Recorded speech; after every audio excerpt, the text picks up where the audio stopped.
Hello, welcome back to... That clap did not work. There we go, that one's better. Hello, welcome back to Riddle. My name is B. Today we're back with Riddle Joker. Pardon me. Anyways, so yeah, last time the girl actually confessed first. Anyways, something I wanted to talk about real quick is that in the comments, somebody actually actively... Is that like someone actively commented no beer under a video? Which makes me think that at this point people think something's wrong if I don't have a beer or something. Also, I need to close this real quick before I get tempted. So yeah, perhaps, you know, perhaps I shouldn't drink as much anymore. Like, perhaps I should like tone it down a bit or so. Yeah, like fucking hell I am.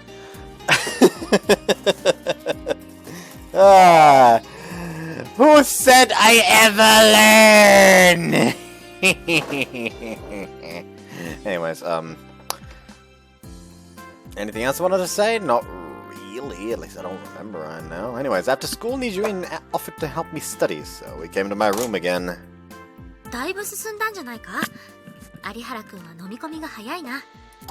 Oh, no, it's all thanks to your guidance.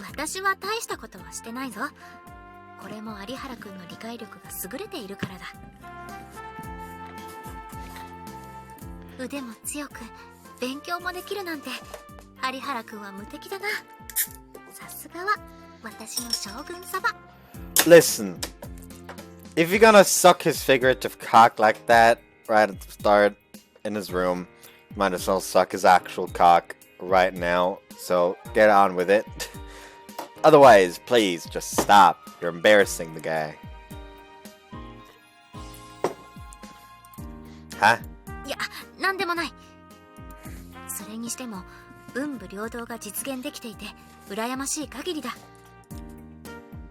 I think you're pretty good, both physically and mentally too.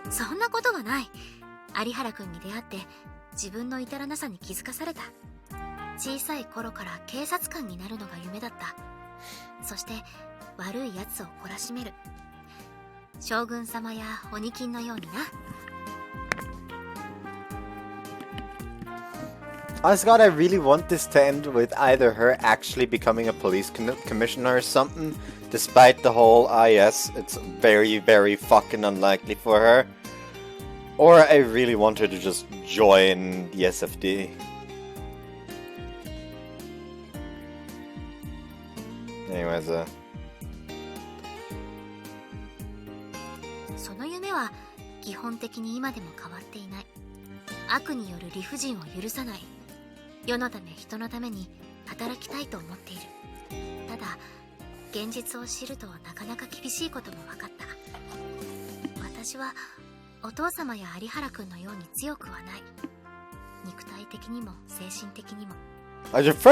you certainly are fragile mentally, like my dad.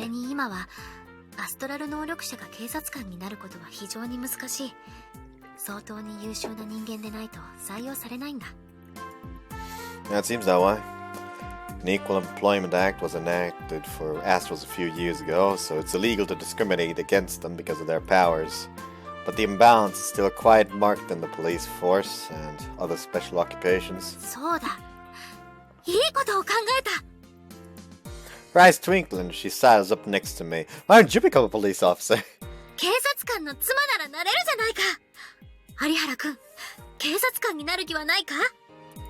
I'm an astral like you though.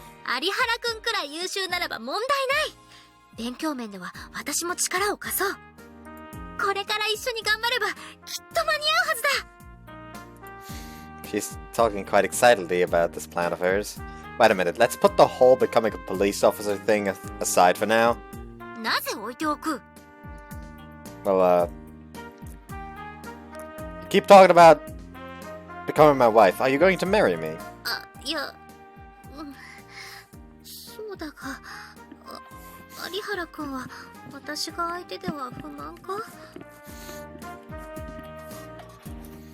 What the heck? You've only been dating for a day and she's already proposing to me?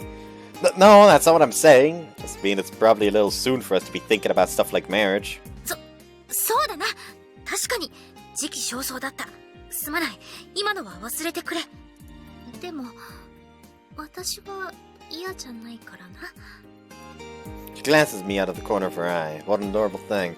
By the way, I've been meaning to ask about something. なんだ？やっぱり私が相手では不満なのか？ No, that's not it. じゃあなんだ？ Since we're dating now, I was just thinking about potentially switching to our first names. それもそうか。有原くんの席に入れば私も有原だ。今のままでは不都合があるな。Again, a bit far in the future. Yeah, I think it's a little too soon to be worrying about that. では、私は有原くんを何と呼べばいい？ Just Satoru is fine. いきなり呼び捨てだと？ハードルが高いな。Can I call you Hazuki then? It really is a bit embarrassing. はい、よろしくお願いします。はい、よろしくお願いします。 Try saying my name. サトルさん。 Now try it without, son. サトル Good job. くん。サトルくん。 Come on now. ダメだ。いきなり呼び捨てはやっぱり無理だ。今はサトルくんで何卒ご容赦を。 She puts her hands together and begs as her face turns red. Alright, just try getting more used to it slowly and steadily. これからよろしく頼むぞ。サトルくん。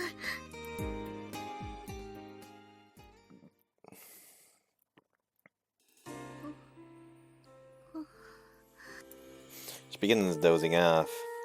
I said I was gonna stay awake a little longer after we finished studying, and she decided to stay and keep me company. Seems like she intends to stay here until I go to bed.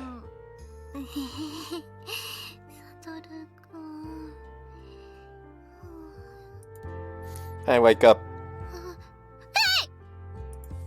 If you're tired, you should go on to your room so you can sleep. でもだな。 Do you want to do something? まあなくはないが、それは置いておこう。 Oh, she's talking about sexing it up. What's she talking about? そういうことではなく、やはり旦那様より先に寝るのは無作法だと思うんだ。妻たる者、旦那様より先に起き、遅くに寝る。それが理想だろう。 No, stop! Just sleep when you want to sleep. Well, you're not my wife yet. 分かってはいるが、これは心得の話だ。こういった習慣は妻になったからといってすぐに身につくものじゃないだろ。だから今のうちにしっかりと体に覚えさせないと。 She's a little intense. But it's really late and you look really sleepy. なんのこれしき。サトルくんが寝るまで起きているんだ。起きているんだ。 She seems determined, but I can't see her. But I can see her nodding off already. Are you sure you want to do that? If you fall asleep here, I might get the wrong idea. 変な勘違い。 Well, I might think you're tempting me. それは人には言えないみだらな意味でということか。 I'll leave that up to your imagination. I'll flash her a sly grin. She's fully awake in a second. 交際を始めて昨日の今日でというのは心の準備というものかだな。だがサトルくんがそうしたいというなら私もやぶさかではないぞ。山でやっぱり覚悟ができたにゃい。 She panics and backs off. I was just joking. Relax. なんだって？談なのか？ Now be a good girl and go on back to your room so you can get some sleep. わかった。今日は帰ります。Good night, Husky. くそー、なんか負けた気がする。この借りはいずれ返すからな。 Why do you sound like a villain before she runs off? She leaves, visibly flustered and embarrassed. リドルジョーカー。 This one still isn't as good as the Joker, like, art for Mayu. Because that one has a cheeky grin, and cheeky grins are amazing. Anyways. Okay, let's stop here. サトルくんは早いな。 Finish up with our morning jog and head back to the dorm. What are we gonna do for lunch today? 今日は弁当を作る日だが、サトルくんに合わせるぞ。 I don't we eat with everyone else. ああ、いいとも。 After we started going out, Hazuko? What? Hazuki started making lunch for the both of us. But she tends to fill it with what she likes, and eating a bunch of meat every day isn't really good for you. So we decided on specific days she wouldn't cook, and on those, we would eat in the cafeteria. Gonna hang out with Kyohei from time to time. サトルくんと一緒にいる時間を私が奪ってしまっているからな。嫉妬しているに違いない。 I don't really want a guy vying for my attention. サトルくんは人気者だからな。私が独り占めしてはいけないと分かってはいるんだが。 You think I'm popular? そうだぞ。三笠さんや式部先輩、それに七海くんとも仲がいいじゃないか。最初は私なんて入り込む隙もないと思っていたくらいだ。 I just have some ties of obligation with the first two, and Nanami's my sister. Anyway, let's have lunch with Kyohei today. あ、了解だ。お、そうだ。言うの忘れてましたけど、有原先輩、二条院先輩、おめでとうございます。 Ascot, I really wanted him to just like, as she says that, immediately just kind of like, I'm just gonna ignore that you put my sister in there. 何がおめでとうなの？知らないんですか？お二人は付き合い始めたんですよ。 Was originally only supposed to be us and Kyohei, but we bumped into Mibu and Nanami on the way, so we decided to all have lunch together. ああ、やっぱりそうなんだ。ちょっと前から怪しいとは思ってたんだよね。でもサトルが何も言わないからさ、水臭いじゃないか。 Sorry, I didn't mean to. ひどいな。ナナミちゃんも知ってたんだよ。 He keeps complaining while stuffing his face full of food. そりゃまあ、妹ですから。私はナナミちゃんから聞きましたよ。っていうか、お二人を見てたら気づきませんか？見るからにラブラブじゃないですか。ラブ？何それ？僕が鈍いとでも？失礼しちゃう。 He actually does look kind of cute when he pouts. それにしても、サトルの愛妻弁当、羨ましいな。愛妻？ He finishes his food and glances at the lunch Hazuki made for me with envy. You should be jealous. It's absolutely delicious. いや、サトルくん、今はまず愛妻というところにツッコミを入れるべき場面では？わかるよ。その鶏の照り焼きなんて見るからにプリッとしててタレがツヤツヤですっごく美味しそう。 He eyes the food like a predator eyeing its prey. And I don't like it. I'm not giving you any. He'd wolf down this amount of food in seconds. So I hurry and eat it up. まあ、サトルの意地悪いいじゃないか、一口くらい。サトルくんたらそんなに慌てて食べなくとも、ほら、こぼしているぞ。 Oh, whoops. She wipes the corner of my mouth with a handkerchief. 大丈夫だ。サトルくんが望むなら弁当くらいいくらでも作る。君のためなら労力など惜しくはない。 Can you make some chicken with tartar sauce next time? わかった。明日はそれにしよう。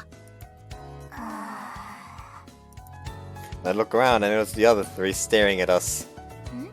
Huh? How come you're staring at us like that? どうしたじゃないよ。ラブラブなのはいいことだけど、一応ここ食堂だからね。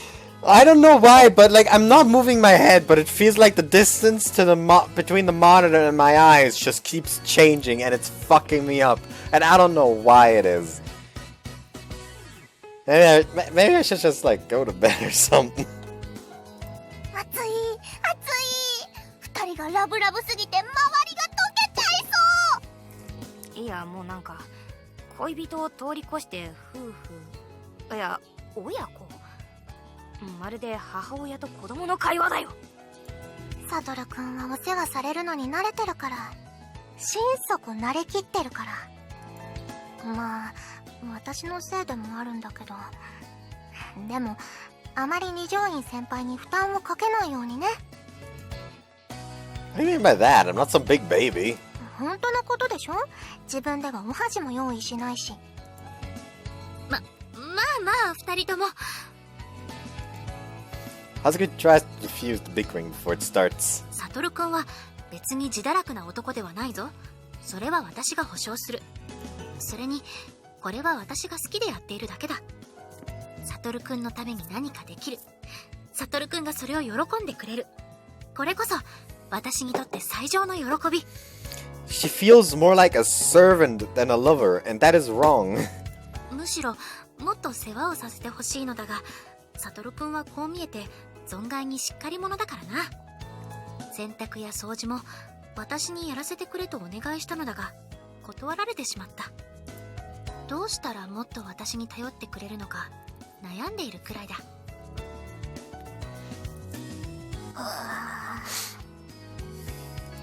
I feel they're all left speechless once again.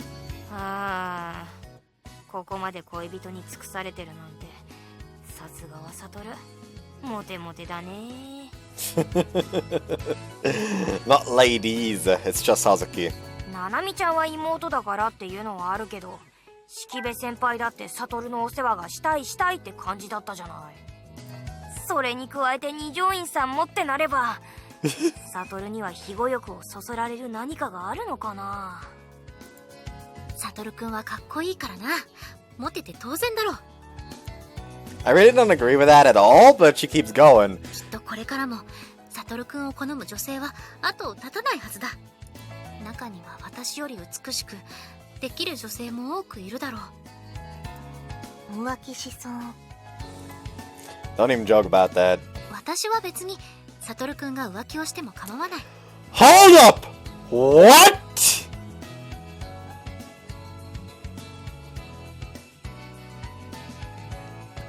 No.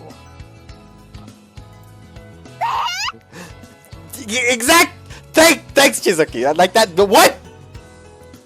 サトルくんも年頃の男性だ。一時の気の迷い、誘惑に負けてしまうことだってあるだろう。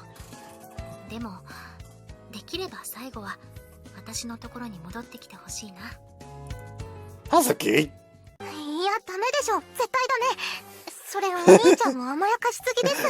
I like how even Nanaimi's like, hold up! No, that is too much! Just like, at least try to rate a little! ありえないですね、そんな男。死すべしです。ありていに言ってクズだよね、サトル。 Wait, stop! Why are you all assuming I cheat on her? She's the only girl I have eyes for. サトルくんはサトルくんのしたいようにすればいい。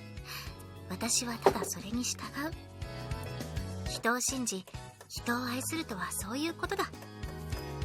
She smiles for me, paying no mind to the confused stares from the others. Like, is he slowly but surely like starting to notice, like, that is like more like an unhealthy obsession.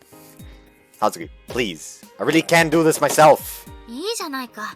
私がしたいんだ。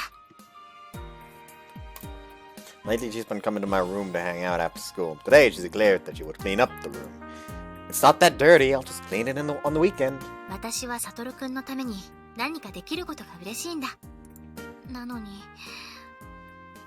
サトルくんは私にやらせたくないのか？ That's not what I... だったらどうか私がサトルくんにできることを取り上げないでくれ。頼む。 She looks up at me, tears starting to well in her eyes. It's hard to refuse when she gets like this. Like, here's the thing though, I actually like this development because it's interesting. I don't actually think I remember something like this happening in any route, where like something causes the heroine to almost be like too focused on him. But like at this point in time, it almost feels like she thinks that he is on a higher position than her, so she must do whatever she can to serve or something. I guess it would be the best way to say. And that is wrong. Alright, I gave you can clean my room. ありがとう、サトルくん。 She proceeds to merrily clean my room. じゃらー、じゃらららー。 Begins humming a little tune. Is that the intro song to The Wild Shogun? Cleaning my room makes her this happy. She must really love me. And that happiness starts spreading to me too. Because I better do my part and clean up too.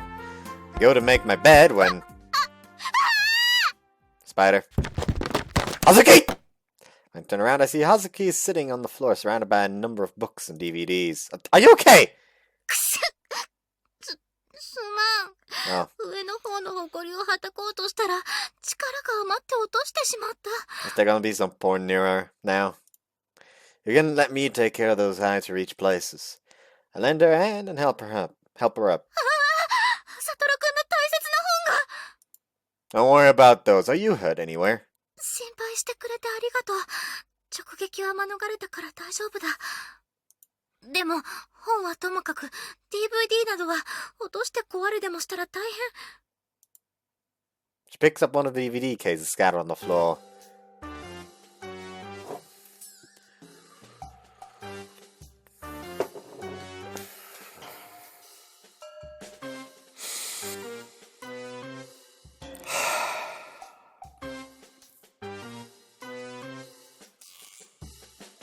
I'm disappointed in you, Satoru. Loyal dick sucking knives, apparently.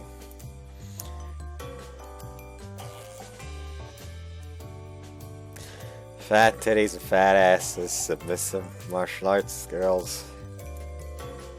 Those are the porn DVDs that Kyohei forced on me a while back. Huh! Kyohei's got some weird tastes! I'm no longer disappointed in Satoru, I'm now disappointed in Kyohei.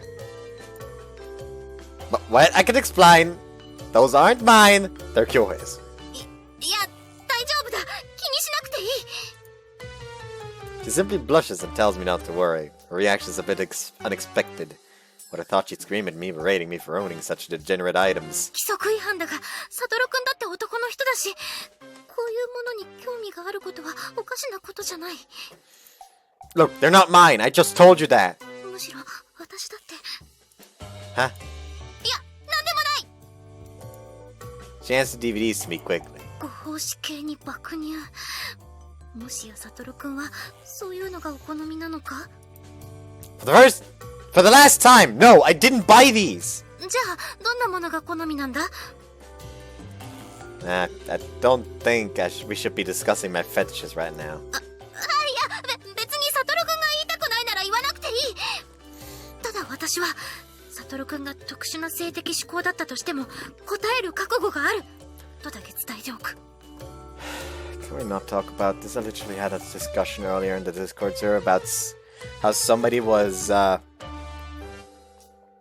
like, he's in what we call the Syscord, which is a Discord server that spawned because all the degenerates on my Discord server weren't allowed to be as degenerate as they would like to be. So they formed their own degenerate server named the Syscord because I hate incest. So of course they were gonna go like, okay, this is our hidden haven from the sister hater.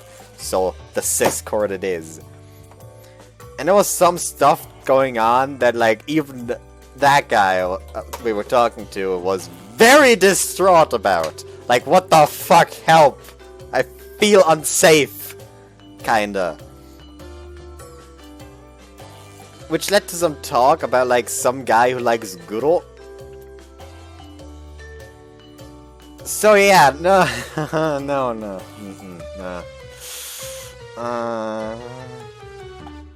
Anyway, right, thanks. でも痛いのはちょっと勘弁。いやいや、武士に二言はない。 I'd like to think that my tastes are fairly vanilla, so that shouldn't be an issue. 私はサトルくんに喜んでもらえるよう万全を尽くす。何でもどんと恋だからな。 Okay. I feel she isn't listening to me one bit.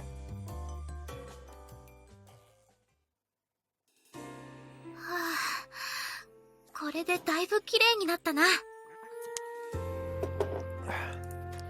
Yep, thanks a lot for doing this. Thought it was already pretty clean, but there was actually a lot of dust in the hidden corners. やっぱり掃除は気持ちがいいな。部屋が綺麗になると気分もさっぱりする。 You'll be the greatest wife a man could ever ask for someday. お嫁ちゃん。 Mean you're good at cleaning and your food is good. I think you're pretty much ready for marriage. すぐにってもって。まさかそれは私へのプロポーズか。 Nah, that's not what I meant. What I said. なんだ違うのか。もうからかうのは良くないぞ、サトルくん。 She looks around the room restlessly, probably due to the embarrassment. あ、そうだ。さっきいいものを見つけたんだ。 More porn? She pulls out an ear pick with a triumphant look on her face. 部屋の掃除のついでだ。サトルくんの耳掃除もしてあげよう。 Huh? No thanks, that's a little too weird for me. 私に耳掃除されるのは嫌ということか。 She looks really insulted. Please, it's just embarrassing to have someone clean my ears. I'm not a little kid anymore. 恥ずかしいか。そうだよな。体を触らせるという行為はよほどの信頼関係がないと。つまり私はまだその資格がないという。 Okay, I get it. You can do it. 本当か？ I've had anyone clean my ears before, so try to be gentle. 任せてくれ。きちんと丁寧に優しくするから。 Like it's gonna be like it's gonna look like he's basically like having her do everything to everyone else. But in reality, it's just her basically like it's just her making him let her do everything. She kneels on the floor and pats her thighs. ここに頭を乗せてくれ。 What? Oh, alright. She's gonna clean my ears. I have to rest my head on her thighs. Brace myself and lay my body down. Alright, I'm ready. Oh, she's so soft. She drains a whole lot, so her thighs are firm and feels so pleasant to rest my head against. She's also warm and smells nice. I'm in paradise right now. では失礼して。 She gently pushes the ear pick inside. くすぐったいだろうが少し我慢してくれ。 Okay. To be honest, I'm not even focused on the ear cleaning. I'm far more worried about the effect her thighs are having on me. そんなに汚れてはいないみたいだ。 Oh, that's good. Those creamy white thighs are mere inches from my eyes. I have to resist the urge to reach out and start stroking them. どうだ？痛くはないか？ That is amazing. She momentarily stops. Oh, yeah, it feels surprisingly nice to have your ears cleaned. そうか。それはよかった。 That was close. She'd call me a pervert if she realizes how hot and bothered I am because of her thighs. 次は反対側だな。 Right. Man, it's just so close to me. They're right there, but I can't reach out and touch them. Ah, it is so tantalizing. ちょっと見えにくいな。サトルくん、悪いがもう少しこっちに頭を向けてくれるか？ Like this? Something soft just brushed against my head. Is that what I think it is? もう少しで取れそうなんだが。 Yes, it is! Remove the touching me! How? あまり深追いしない方が安全か。でも気になるな。She's so focused on cleaning my ears that she doesn't even notice them touching me. It's like two soft warm pillows are pushing against my head. I close my eyes and focus on the supple weight of her breasts on my head. あとちょっとだ。もう少しの辛抱だからな、サトルくん。Ah, if only I could stop time! I solemnly pray in my mind. If only such a thing were possible. If only. よし、取れた。 Alas, her warm pillows move away from me. Farewell, sweet boobs. Maybe meet again soon. あれ、どうした？なんだか暗い顔をして。もしかして痛かっただろうか。 The disappointment from that heavenly sensation leaving was apparently so great that it showed on my face. No, thanks for cleaning my ears, Hazuki. It felt great. そうか、そこまで喜んでくれるなんて嬉しいな。 But I really feel kinda bad for having you do all this stuff for me. 何を言っているんだ。サトルくんが申し訳なく思うことなんてないぞ。これは私から頼み込んでやらせてもらっていることだ。だからサトルくんはドーンと構えていてほしい。 Alright, thanks. She bashfully looks up at me. それじゃあ明日もいっぱいお世話をさせてくれ、サトルくん。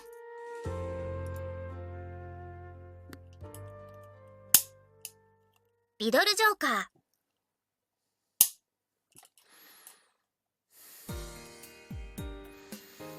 Ready to get going, Hazuki? うん、すぐに支度する。 School is out now and I have nothing to do, so I leave with Hazuki. Alright, tomorrow's Saturday. You got anything planned? 早朝にやっている続サンバカラスが切るの再放送を録画してあるから、それを見るくらいだな。 Don't you own that on DVD already? もちろん持っているぞ。 Then why don't you just watch that? サトルくんは分かってないな。いいか？古い作品は画面の比率が4対3なんだ。しかし今はどのテレビも16対9だから左右の領域が余る。そこに何が映るかが重要なんだ。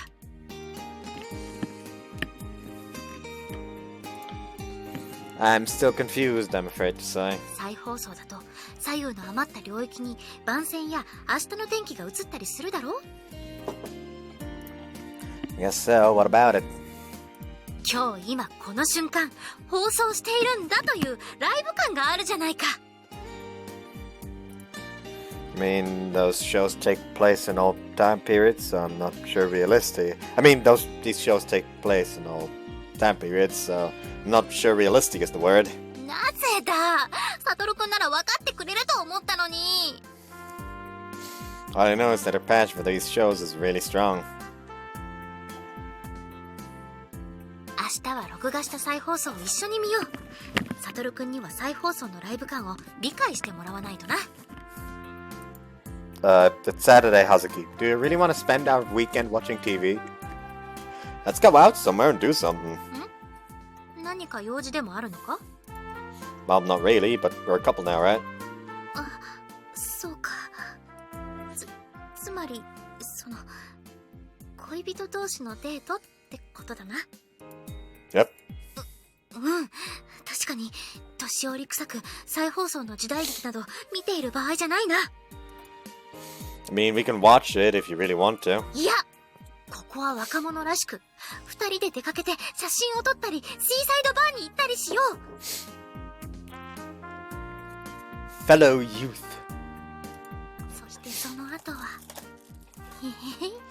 Oh, she's remembering her interview about how her mom confessed to her dad. I think we're a little too young to enter bars. そうだった。 Why is her idea of a date so specific? とにかく明日は街まで行こう。今日中に外出届を出しておいてくれ。 Alright. 待てよ。外出の理由には何て書けばいいんだ？ Just date. まさかデートのためとは書けないし。困ったぞ。Can we just say we're gonna do some shopping? 適当か。騙すようで好きではないが、この際仕方ないか。She's just the person I'd expect to worry about that. ラブラブカップルのお二人さん。 We're on to Nibu on our way to the dome. やめてくれ。その言い方は周囲に誤解を招くだろ。でも事実ですし。そうだとしてももっとしとやかに、ひめやかにだな。すみません。何を言ってるかよくわかんないです。とにかく人前で誰それがカップルだとか付き合っているとか、みだりにそういうことは言わないように。はーい、気をつけます。 Are we really going to though? いやだって女子の会話なんて普通は9割方恋バナですよ。がー、そうだったのか。 I'd say with you, Hazuki, that 90% is for historical shows. 確かに時代劇の話はよくするが、9割は言い過ぎだ。私の場合、今日も友達が彼氏のことで悩んでるって話を延々と聞かされましたからね。どういう悩みだったんだ？気になります？お二人は出来たてほやほやカップルですしね。だからそういうのはだな。 Can we talk inside the dorm, please?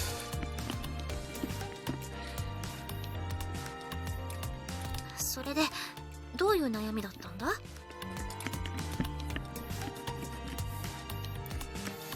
？They settle down in the lobby and keep talking. お二人はどちらもアストラル能力者なのであまり関係はないんですけどね。友達の場合は彼氏が能力者で友達は一般人という能力差カップルなんですよ。今は恋人同士で問題ないんですけど、いずれ結婚なんてことになると問題になるじゃないですか。 Yeah, a lot of older people might not be okay with a non-astral marrying an astral.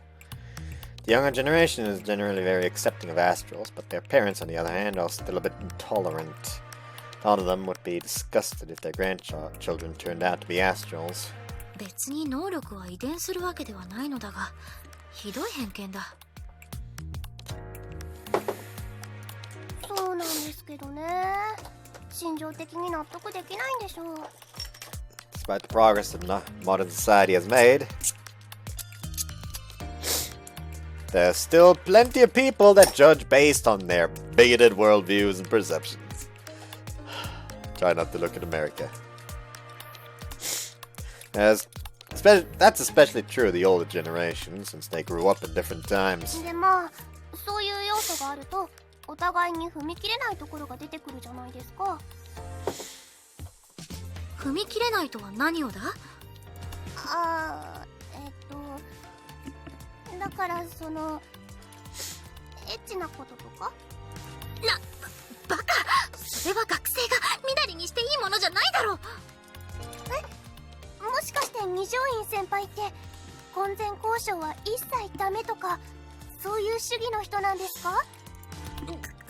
それは有原先輩ご愁傷様です。 She offers me a little bow. Don't worry, I'm prepared. I always assumed Hazuki would be a bit prudish, so it doesn't really come to as a surprise to me. 待て、私は絶対にダメだと言っているわけじゃないぞ。添い遂げる固い意志があるのなら、その別にいいんじゃないか。二条院先輩重いです。重い。そうか、私は重い女なのか。 I mean, you can be rather overbearing. Let me clean your room! And all that. I can't really deny she is sometimes. とにかくそういうこともあって友達は彼氏と微妙な空気になっちゃってるみたいで、別れるしかないのかなとかいろいろ悩んでるみたいなんです。It's a lot of obstacles in the way of romance between an astral and a non-astral. It won't work unless they see eye to eye. I wonder if that's gonna be a thing in Shizuki's route. その二人は付き合っているのか？そりゃもうちょっと前まではお二人に負けないくらいラブラブでしたよ。だったら別れるなんてダメだ。二人で納得いくまで将来について話し合うべきだろう。そうは言いますけど、友達もそれができたら悩んでないっていうか。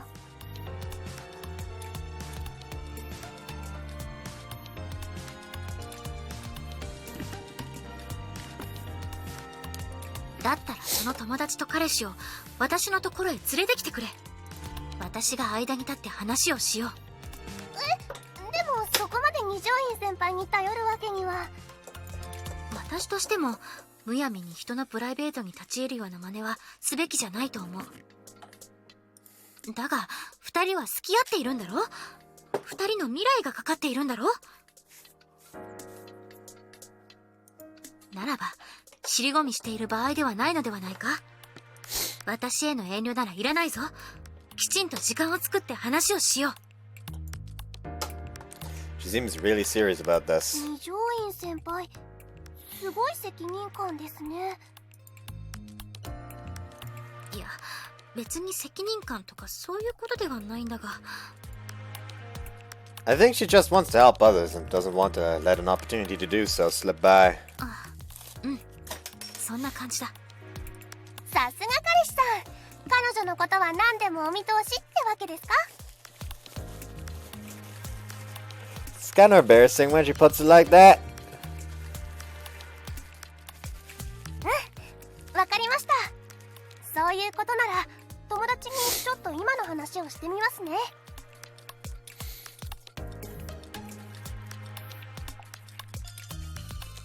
先輩の力が必要になったら声をかけさせてください。そうしてくれ。二人の助けになれるよう精一杯努力すると誓おう。Ah, God damn it, bleeding nose. Hold on. It's that time of the year.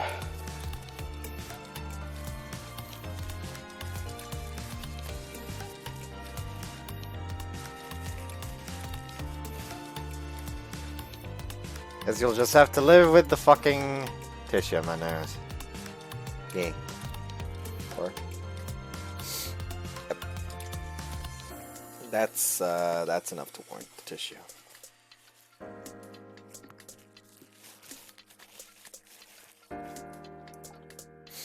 Good for you, Hazuki.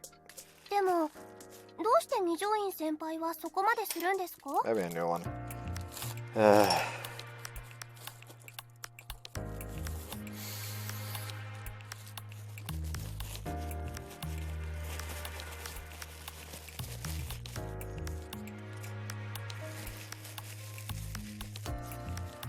先輩からしたら私の友達なんて赤の他人ですよね。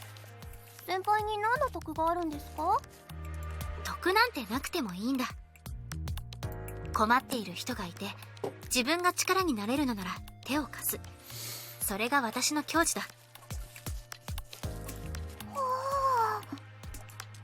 なんだどうした？やばい、めちゃくちゃかっこいいじゃないですか、二条院先輩。 Isn't she? She couldn't be proud. I couldn't be prouder to call myself her boyfriend. She spares no effort to try and better this world and all those who live in it. That's why I fell in love with her. やめてくれ。私は好きでやっているだけなんだ。それなら相談所みたいなことを始めてみたらどうですか？ What do you mean? 気軽に悩みを相談できる部活みたいな感じですね。That would be a very good idea for a club. You know, it could potentially even work with horoscopes.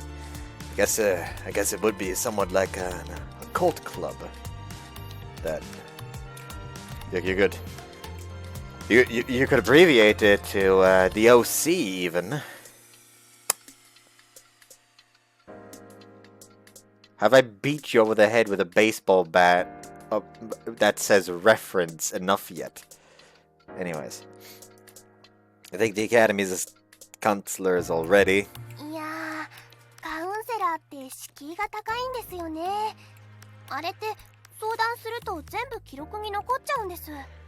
特にアストラル能力者は能力者心理の研究とか言って回し見されるらしいですし、そうなると恋愛相談とかする相手じゃないわってなりますよね。 Yes, it makes sense. They're literally defeating the entire purpose of the counselors. Like, the moment they start recording that shit, that's unethical. だから普段悩んでることとか気軽に相談できる場所があったら絶対受けると思うんですよ。寮長をやってる二条院先輩なら信用できますしね。 That idiot doesn't actually sound that bad. I'm sure she could do a lot for others by giving advice like that. She gets to help others, and others get advice, so it's a win-win.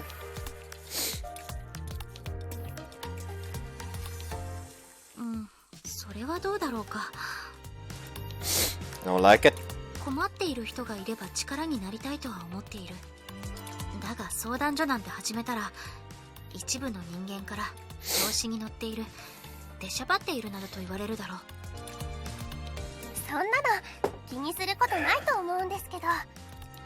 I agree. あとは何か問題を起こしたらサトルくんに、下手をすればお父様にまで迷惑が及ぶかもしれない。私としてはそちらの方が怖いんだ。ああ、二条院先輩って確かお父さんが警察のお偉いさんなんですよね。面倒ごとに巻き込まれて問題になったらまずいか。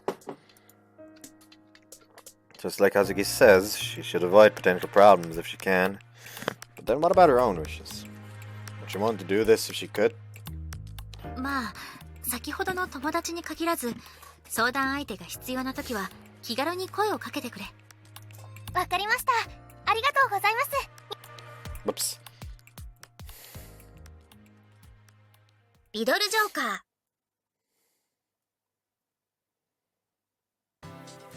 サトルくん、ちゃんと外出届は出してきたか？ Maybe you should ask him that before you arrive at the goddamn mall. フローチャート画面だね。There's a lot of parts to chaste lovers.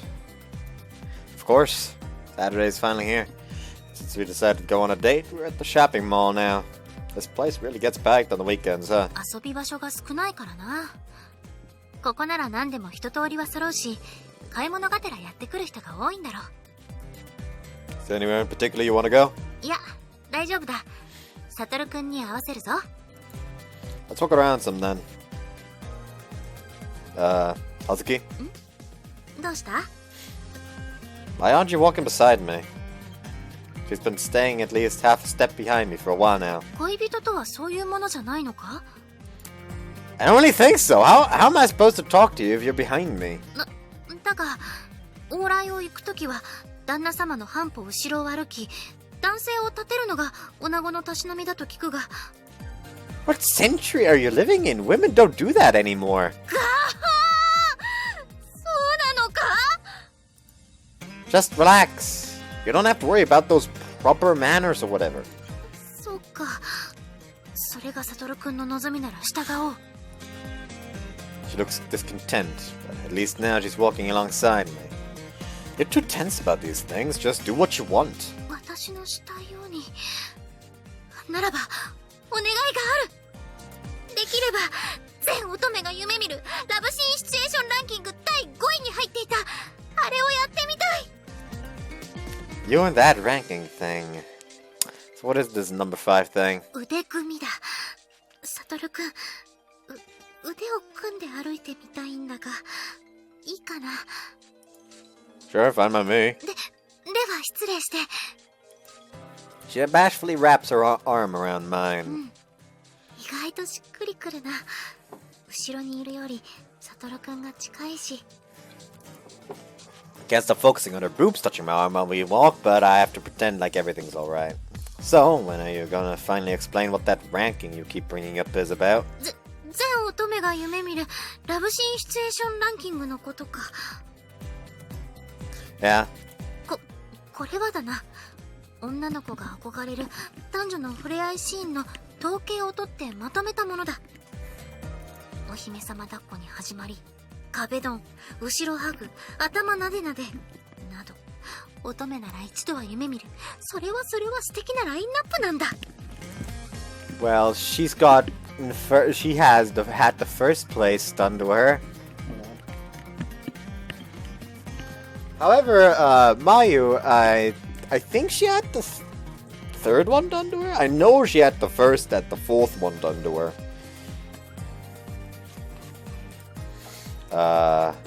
Okay. サトルくんはごく自然に私をラブシーンシチュエーションに誘うからな。本当にイケメンレベルが高すぎるんだ。 Wasn't trying to do those on バッ purpose クル though. 画面だよ。We've decided to get something to eat first, so we're on our way to the floor of the food court. So, what do you want to eat, Hazuki? サトルくんが選んでくれていいぞ。How about Japanese food then? I know that's your favorite. いやいや、本当に私のことは気にしなくていい。サトルくんが食べたいものを私も一緒に食べる。 That's how she always is. It's been this way since we started going out. She gives priority to everything and anything I want to do. Before, she always used to recommend stuff she liked and wanted to do. Well, I'm in the mood for Japanese food, so why don't we check out that place? It looks nice. あ、わかった。 The menu has tons of delicious looking stuff on it, so I chose one and asked for two.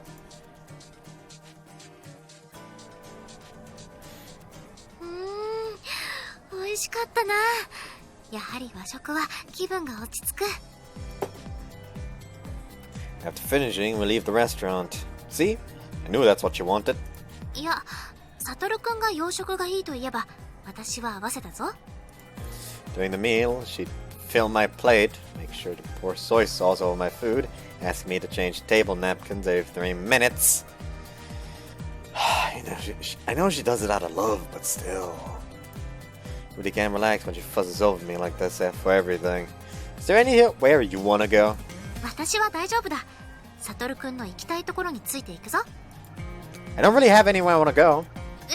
そうなのか？ She starts getting a little restless. I've been meaning to say this for a while now. We can do things you want to do. That's fine.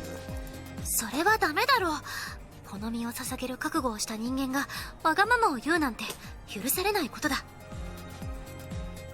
But I want you to. If you're going to do whatever I tell you, then I want you to speak up about what you want. で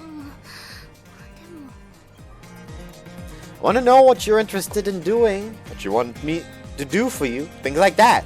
私の願い。 I guess, as a man, I just kind of want to make you happy. No, you'll probably laugh at that. Sounds kind of cheesy and old-fashioned. そんな、私がサトルくんのことを笑うわけがない。でも、そんなわがままを言って、もしサトルくんに嫌われでもしたら。 You know I won't judge you for anything, Hazuki. What is it? Hazuki? Don't cry! What's wrong? Did I say something I shouldn't have? 違う。これは悲しくて泣いてるんじゃない。嬉しいんだ。サトルくんが私を感激させるようなこと言うから。 She wipes her eyes and continues. これ以上サトルくんに惚れさせて、一体私をどうしようと言うんだ。でもサトルくん、ありがとう。私のことをそんな風に思ってくれるなんて、君はやっぱり私の将軍様だな。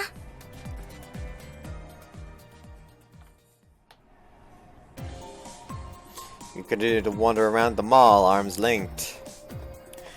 You're not really doing much of anything, but this is still pretty fun. ああ、とても楽しかった。まあ私はサトルくんと一緒にいられればそれだけで。 Our eyes meet for a brief moment, but we quickly look away. Glad you had fun. あ、サトルくん、見てくれ。 She points to a dog. It's tied outside a convenience store. I'll be waiting for its owner to finish shopping. かわいい。 Do you like dogs? ああ、犬はご主人様と認めた人間には本当に忠実なんだ。私もそうありたいものだ。 I think you're a pretty loyal dog already. You don't know if the dog comes out of its shop, which causes it to wag its tail and run around in excitement. If you ask me, you feel pretty much like a dog right now.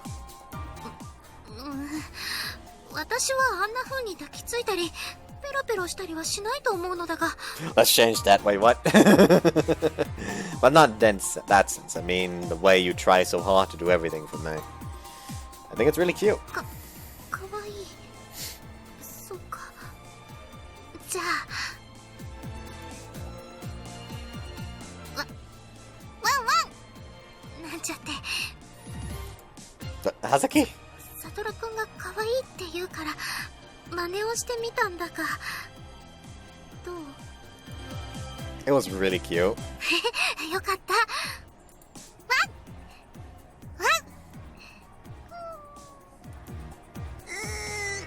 You're pretty good at this. Why, just looking at me through her eyelashes is too much. It's so damn adorable.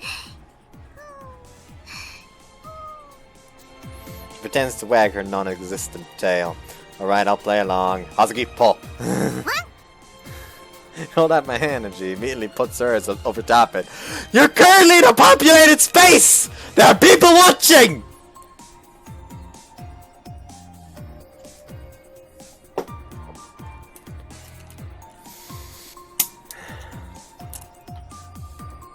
Now the other. His mother energy responds as fast as last time. No, that's a good girl. When I reach out and rumple her hair, she freezes in place. Did you not want me to touch you? She blushes and shakes her head. 頭なでなでは反則だ。そのもっとなでなでして欲しくなってしまう。 That's fine. If you keep doing your tricks right, I'll give you more head rubs.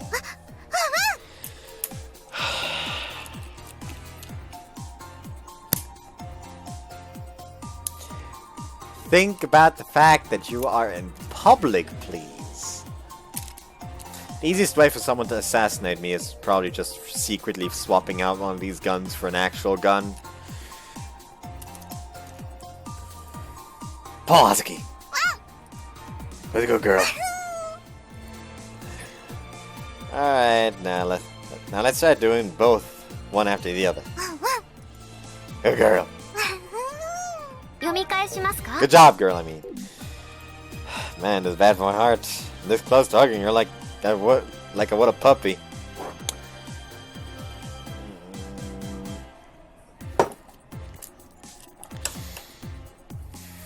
Someone is watching them right now. You're such a cute girl. She keeps doing tricks in exchange for head rubs. For a good while, we keep playing this game. Finally come to our senses. However, when we realize confused stares coming from all directions. You should probably go without saying that will attract attention if you do something like this in the middle of the mall. Do you understand how being a dog feels now? 犬についてのそう課外学習の勉強にきっと役立つことだろう。Are you ready to get going? 帰ることにしよう。 That's absolutely fooling probably no one. We'll leave that place in a hurry. I think it's time to pull out the big shame gun. Again.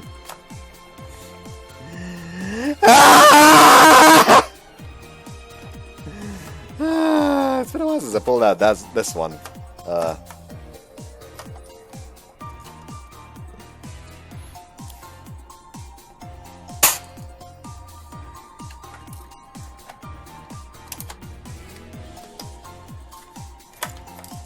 Almost smashed it onto my fucking screen just now. That would have been bad. Oh, that made me sweat. 外でやることではなかったな。was a lot of fun though. 犬プレイがまあ、サトルくんが好きでどうしてもまたしたいと言うなら、私としても異論はない。Admittedly, it was a very weird fetish. I can't help but question why she's accepting of it. Well, either way, even if she's cute, I should probably be careful not to do this kind of thing outside. Well, I guess I'll see you Monday then. We've reached the door to Husky's room. Had a lot of fun today. Let's do this again sometime. The next time, let's try to have a plan. Maybe we can watch a movie or something. そうだな。Mine seems to be somewhere else, though. Hazuki? サトルくん、少し寄っていってくれないか？ Wait, you want me to come in your room? Are you sure it's pretty late? いいから早く中に。 She pulls me into her room. 誰にも見られてないな。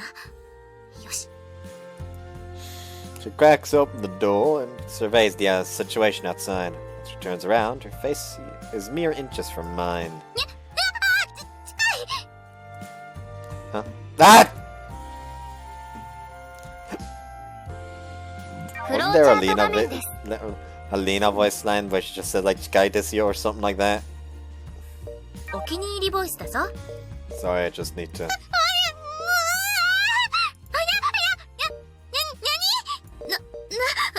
可愛らしってもう。はい、よろしくお願いひまゆ。ふっふんふっふん。無理言えるかそんなこと。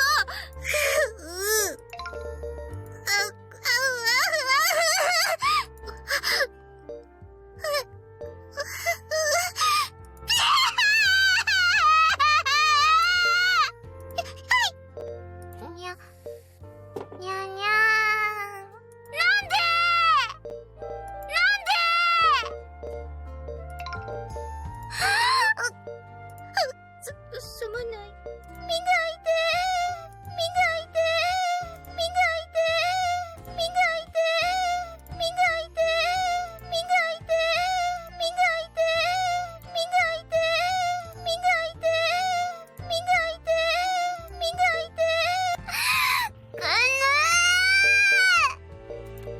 やだ、嘘どうしよう。サトルくん照れてる。でも可愛い。それに嬉しい。照れながらそんなこと言ってくれるなんて、これが恋なんだ。恋ってすごい。どうしよう。いいのかな。すごいって。 Actually, I don't think we've seen Mayu since we started this route. Huh. She puts distance between us while yelping nonsensically. So, what's up? You want to talk with me about something we can't talk about outside? She dragged me into her room. It must be something she doesn't want people hearing about. そんなことは。でも、そうだな。外ではできないこと。というか。 What do you mean? いや、できなくはないが、初めてが外は、さすがにハードルが高い。いや、待て。初めてでなくても、私には。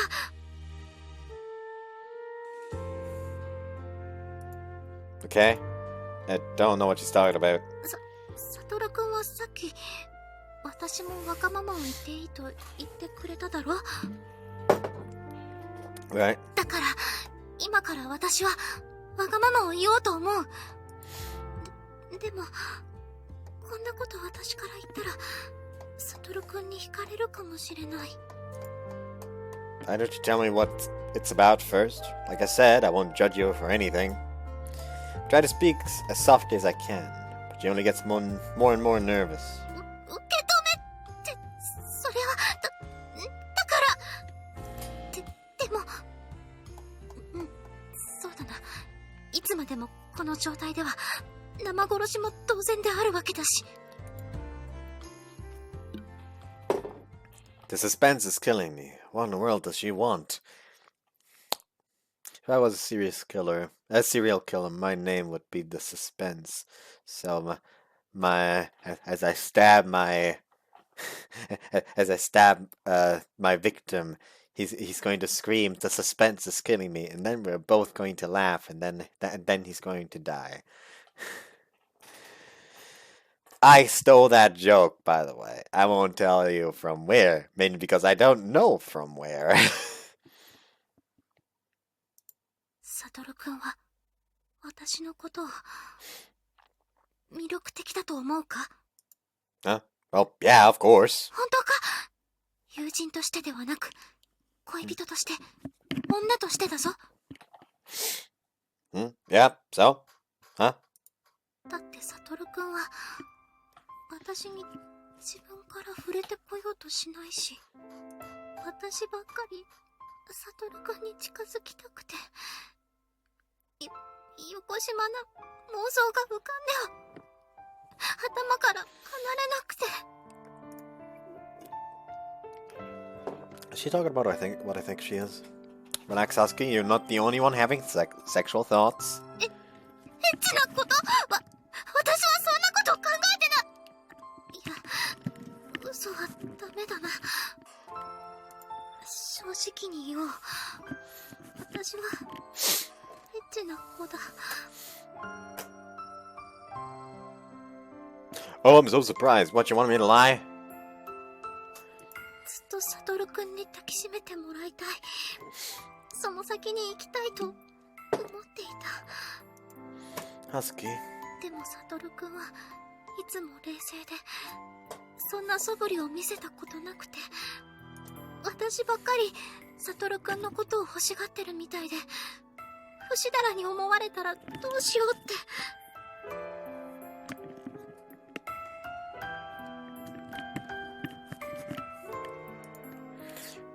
Remember when you were cleaning my ears? I had to deal with your thighs being right in front of me the whole time. It was hard not to just move my head and rub my face against them. なんと、サトルくんが私にそのような劣情を。あの時のサトルくんは無表情だったから全然気づかなかった。 She almost jumps in surprise, blushing furiously. Better not mention how horny I was getting from her boobs touching my head. You were really cute when you were acting like a dog earlier, too. If you hadn't been in public, I probably would have taken you in my arms right then and there. Are you disappointed? そんなことはない。むしろ嬉しいくらいだ。サトルくんは何も求めないし、私には女としての魅力がないのかと。 That's not true at all. You're more attractive than anyone I've ever met before. Maybe I should actually, like, wait for some of the beer to actually come out. Instead of just inhaling the inside of the bottle. By which I mean the air inside the bottle. Inhaling the beer would be kind of bad. You've been on my mind 24/7 ever since we started going out. それはいくらなんでも言い過ぎというものじゃないか。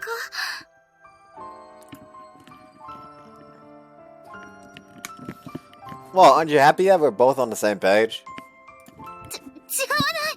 私だっていつもサトルくんのことで頭がいっぱいだ。でも女の子が四六時中エッチのことを考えているなんてどう考えてもはしたないし。 What kind of things have you been fantasizing about? どんなって。 Well, I'm being upfront with you about mine, so I think you should do the same. 確かに。でもこれだけは口に出して言えない。 Oh, so you've been fantasizing about things so naughty you can't even say? She slowly walks away from me. なんだかサトルくんが意地悪だ。 Don't you remember what I said? I want to know what you want. それはそうだが。 Just say it. His approach might be a little aggressive, but I can't wait any longer. その例えばだな、男女がまあ今の私たちのように見つめ合ってお互いに唇と唇を寄せて何を言わせるんだ。恥ずかしい。Right, let's do it then. Stare into her eyes and lean in. サトル君 Are you ready? After holding her breath for a moment, she nods. I love you, Hazuki. 私もサトル君大好きだ We come closer and closer, and I plant my lips on hers.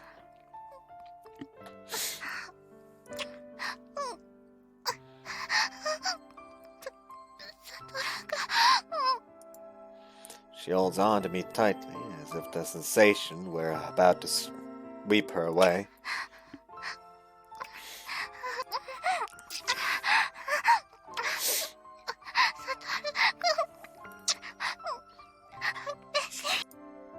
Her lips are so soft and so warm. She's like mine are about to melt into hers. She responds with even more passion. Girlfriend is so lovable that I can't keep my that I can barely keep my sanity. After a break the kiss, she stares into my eyes longingly. If this keeps going, I won't be able to stop myself. If we keep going, I'll be past the point of no return. I'll be past the point of it should be the point of no return. I'll need to go all the way. サトル君 If you don't want that, now's the time to say. She catches her breath and hangs her head. Then she whispers so soft that I can barely hear it. 続けていいよ Huh? というか私がしてほしい Hazuki. 私はいつもキスよりもっとエッチなことを妄想していたそれこそ口には出せないようなことをサトルくんのことが知りたい誰も知らないサトルくんのことを全部見せ合って触れ合って誰にも負けないサトルくんとの絆が欲しい Like they're both on top, like they're both naked. He's on top of her, like just pushes some strands of hairs out of her face, cuts her cheek, and it looks like he's about to kiss her. Before, I'm an agent with the SFD. What? I came here onto the school because the student here was creating fake money. What? That mission has already been completed. However, then there was this case of Mitsukasa's of Mitsuka's almost being kidnapped. What the fuck? And so that became our mission. Okay, calm down. So after that one, when I got like stabbed at the expo thing because I was arresting the group that was targeting her. After which I was supposed to have free time, but then suddenly a mission about a bunch of water-related incidents came on. So I was trying my best to prove that you weren't it.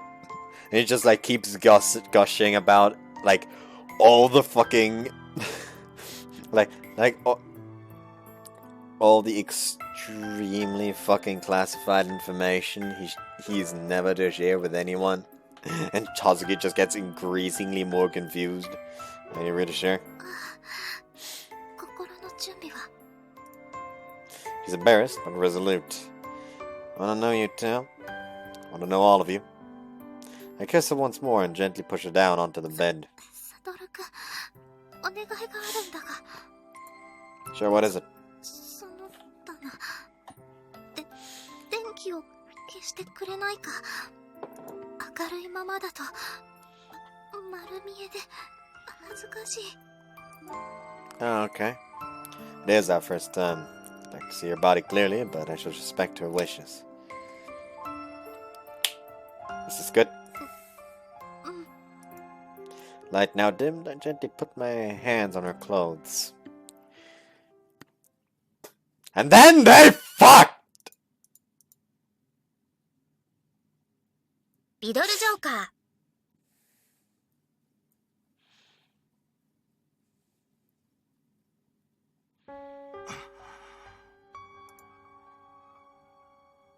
I get out of the dorm and head to this abhorrent school again. This damn place is rotten and corrupt at every single level. They pretend like their goal is to spread awareness about astral abilities and raise their students to become productive members of society. That's nothing more than a front. The Academy uses its position to get financial contributions from sponsors and donors. It's all an elaborate money-making scheme.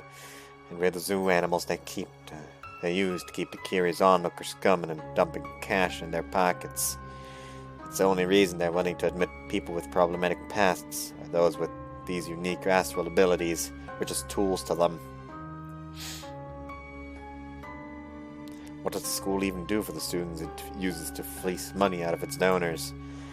If you look at one of their pamphlets, you'd learn that they have programs to facilitate employment in the future, or that you can become an astral researcher. But that's just what they want you to think. You do not discriminate based on whether one has an astral ability or not. All these companies might tout that nonsense. That's only so they can pretend they don't. Discrimination against astrals is still alive and well on every level of society, and particularly those who've gotten in trouble because of their abilities in the past. They're branded criminals for life, their future stunted. The shithole of an academy is happy to turn a blind eye to that. All information concerning our astral abilities is given to the police, where they're categorized and put on a list. Once they know we have an ability at all, any run-in we have with the law, no matter how trivial, is immediately exacerbated and we're judged unfairly. The police confiscate various weapons from public citizens in order to prevent crime. Guns and knives, of course, but it doesn't stop there. Useful tools like Swiss Army knives and even screwdrivers are also regulated heavily. Doesn't matter who the person is, whether they're a law-abiding citizen or not. Any person in possession of a weapon that could be used to commit a crime is immediately branded a potential criminal. That's why our abilities are such a thorn in the sides of those pigs. Despite the fact that we have these mysterious and potent powers, we can't take them out. They can't take them away from us. So instead, they automatically assume we're guilty, no matter the situation. They blatantly said that to my face. You were born a criminal. What the fuck? Tried telling them I was innocent over and over again, but no one cared to listen to my side of the story. Just remembering it all makes me seethe with rage. The police aren't some arbiters of justice like they preach. They just want to find someone to assign the blame to so they can close cases and move on. Doesn't matter how many lives they ruin in the process. In that case, we astrals are the perfect scapegoats. They use us to wipe their noses, and once they're done with us, they dump us in the academy where they can squeeze even more out of our lives. There's even a student at this academy that comes from a family that profited off the suffering of astrals. Oh! Now she's even got a boyfriend and walks around to school with that dopey face of hers, like all is right in the world. Just thinking about it makes me sick to my stomach. She'll probably have an easy life after she graduates here, free of worry. Well, I'll be forced to trudge through the mud like all the people the police have chewed and spat out. Why is she any better than me? What did I ever do? Why is this world so unfair? I'll make her pay, I swear on it. I won't rest until you're brought down from your ivory tower and covered in mud like the rest of us. So he is actively like trying to get her persecuted. That's what's happening. That's why that is probably the guy that is causing all the water-related incidents. Morning classes are over, and now it's time for lunch. What do you want to do today? Eat together, just the two of us? 私はどちらでも。サトルの好きにしてくれていいぞ。What are you staring at us like that for, Kyohei? いや、今二条院さんがサトルって呼び捨てにしてたから何かあったのかなって。バックログ画面だ。Oh, she actually did say Satoru without the honorific. あれれ、二条院さん顔が真っ赤だよ。これはひょっとして。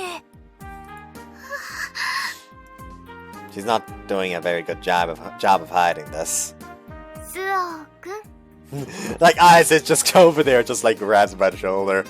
Like it looks normal, but he's in unbelievable pain. そういう野暮な詮索をする男性は女子に嫌われますよ。それは嫌だな。That's okay, I'm sure you'd still be popular among guys if you catch my drift.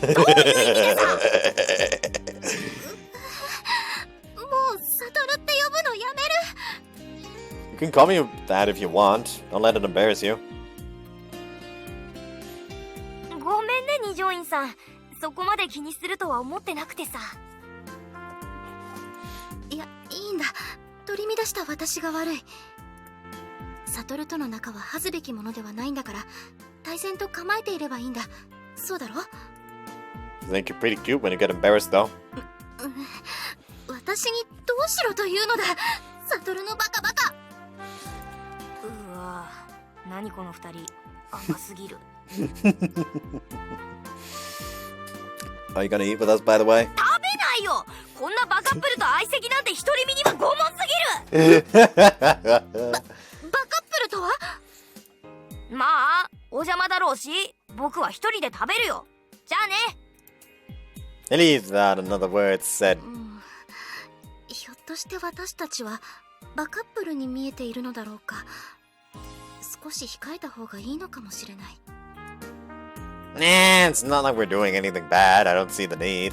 しかし、人目があるところでイチャイチャするのは公序良俗というか、学院の風紀的にも問題があるだろう。やはり多少の配慮は必要じゃ。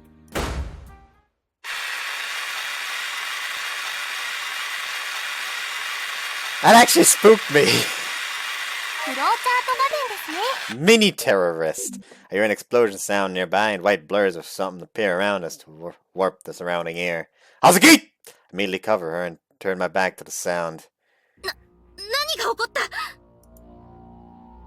I see a big red object rolling around in the corner of my eye. It's a fire extinguisher. Need to get away from here! Grab her armor and run down the wall, down the hall. Students scream as they escape from the scene. It looks like they weren't the only ones in the vicinity of it. 少し吸い込んでしまった。 We'll be safe here. Take deep breaths now. The chemical components inside fire extinguishers don't have harmful effects on the human body, so breathing in a little of it shouldn't cause complications. That's not the problem, though. I try to recall the exact moment it went off. Hazuki and I were the only two people close to it. It couldn't have been activated manually by someone. So what, it malfunctioned? No, there's simply no way. The statistical probability of a fire extinguisher breaking and going off on its own is astronomically small, which means someone deliberately set it off. It's dumb! My intuition is tingling. It has to be the work of that mystery criminal behind the incidents across town. It causes a scene but stops short of actually injuring others. It's the same as all the others. But you made a grave mistake pulling one of your little pranks here in the academy, buddy. You can now claim with certainty that the culprit is someone connected to the academy. There are surveillance cameras all over the buildings. Examining the footage should narrow down the search. But something else is bugging me. This time it seems like the culprit was specifically targeting either me or Hazuki. It raises the possibility that the faucet incident weeks ago was also meant to target her. I'm gonna find you, whoever you are. If they're really trying to hurt Hazuki, I'll make him regret it. Sorry for calling you here out of the blue. 平気。それより二条院先輩は大丈夫だったの？ She's in the infirmary resting right now, but she'll be fine. Switch out the SIM card and call Dad. We need to take swift countermeasures now that the culprit has struck again. That being said, I got Nanami to come here so she could be present for the discussion. 私だ。 Levy 6 speaking of an update. Today a crime was committed on school grounds and we have sufficient reason to suspect that it was perpetrated by the criminal we're looking for. そうか。状況を報告しろ。I proceed to relay to him everything that transpired. So that's why I think we're dealing with the same criminal in this case. 実況見分の結果、蛇口、コップ、スプリンクラー。どれも内部に高い圧力が加わり、破壊に至ったとの報告があった。I'm pretty sure pressure was one of the things I said could potentially be the cause. I'm proud of myself. おそらく今回の消火器も同じやり方で破壊したのだろう。問題は誰がどうやったのかだ。We witnessed the fire extinguisher explode before our very eyes, so it's safe to assume that our criminal can apply his astral abilities remotely. 学院内の監視カメラ映像を解析すれば、犯人特定の糸口をつかむことができると思うんだが、どう思う？ What do you say? Turned to Nanami, who's quietly listening in on the conversation. 犯行時間の前後15分の映像を突破の高度人物解析にかけて行動パターンを抽出。そこから関係性の高い人物のリストを作ってエイムスと比較照合。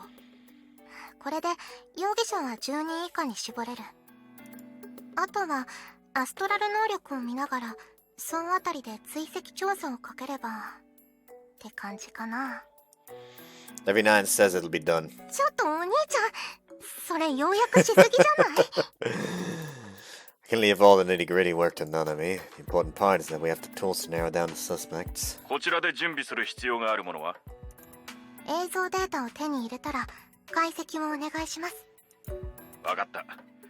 本件はお前たちに一任する。頼んだぞ。Thanks. I hang up and quickly replace my SIM card. Sadly, I have no messages or missed calls from Hazuki. Now let's get started. What do we do first? まずは警備室のサーバから映像データを引っ張り出すんだけど、これは今やってる。データ揃えたら突版に送って映像解析。最速でも明日の朝までかかると思う。解析結果が良好ならお兄ちゃんと一緒に研究室に侵入。解析データとエイムスのデータベースを比較照合。ということで、お兄ちゃんの出番は明日以降だね。Alright. I won't let anyone put Hazuki in danger's way again. The sooner we catch this criminal, the sooner we can get back to our daily lives. お兄ちゃん、気持ちはわかるけど、焦ってもしょうがないよ。Is that obvious? 見えるね。Okay, I'll be careful. Haste makes waste, so they say. If I let impatience get to me, I could end up making some sort of blunder and ruining everything. 今回、愉快犯が二条院先輩やお兄ちゃんを狙ったのは明らかだと思う。お兄ちゃんたちを危険な目に遭わせた犯人は私も許せない。Like, I really just want him. Oh, so just to make sure, you're just as upset as me about this. Are you like stab him, kinds of as upset, or is it more like shoot him with a baseball bat?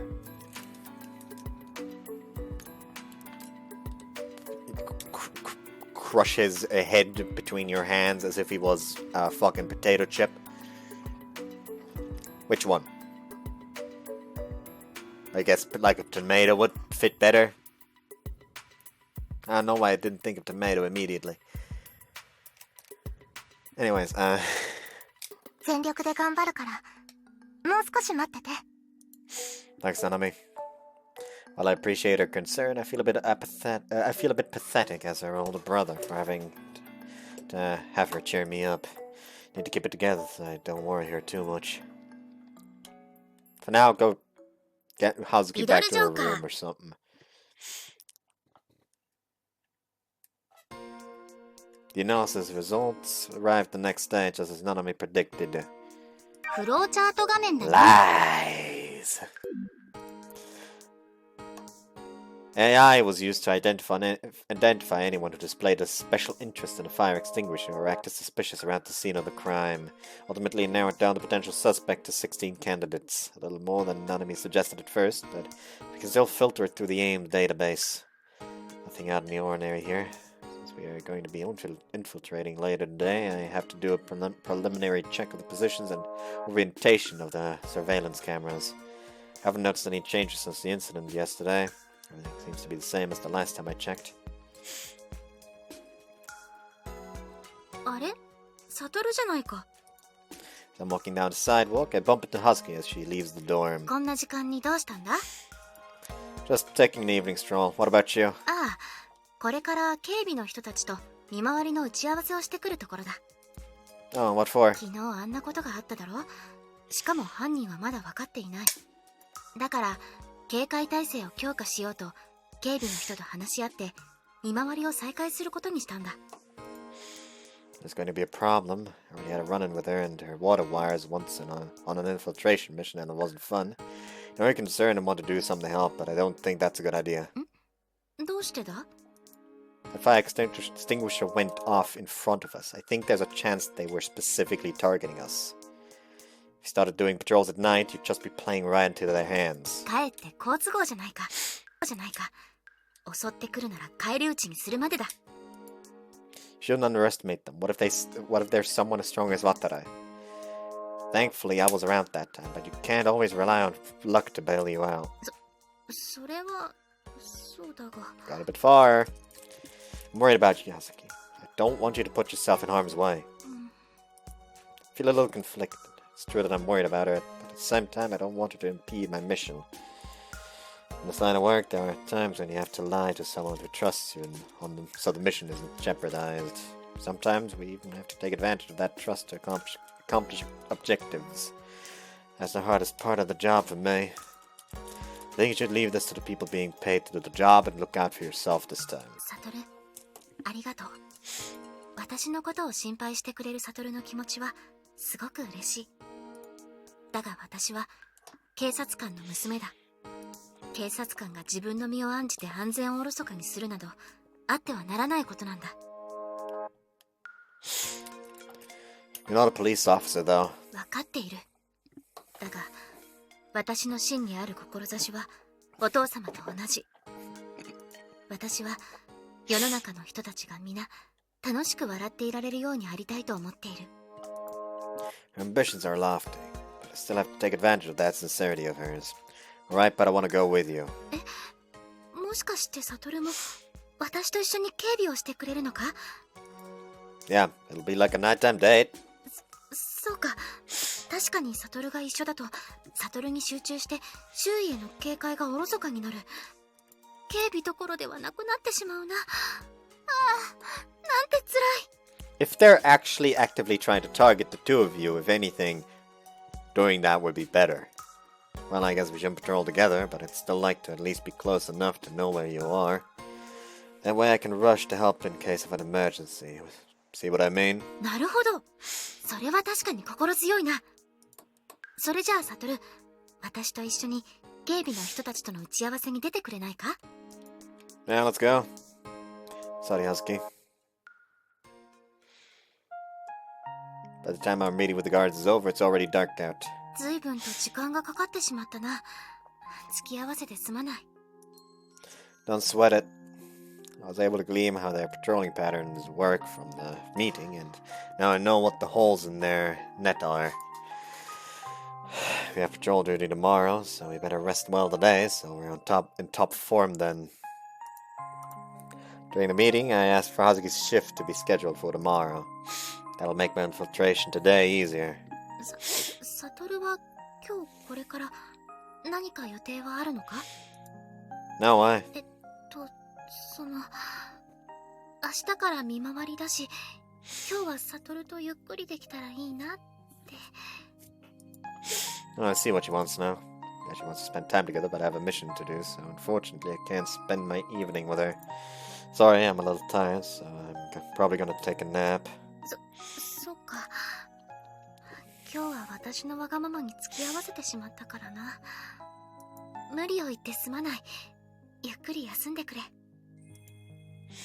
I hate that I have to trick her like this. That smile is only making the guilt hurt more. Sorry, Hazuki. What about tomorrow? そうだな。でも明日は見回りがあるし。Then how about I spend time with you until your shift starts? We can hang out during all our breaks, and after school too, if you want. That's the least I can do for her. 本当か？いいのか？ Of course, you can do whatever you want. ありがとう、サトル。私のことを気遣ってくれて、さすがは私の将軍様だな。I wish I was as good a person as she thinks I am. I'll send you a message when I wake up tomorrow. あ、約束だぞ。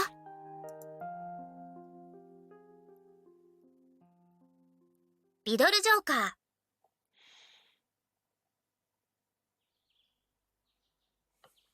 Huh? When did I fall asleep? Oh yeah, I remember now. My mind is still a bit fuzzy.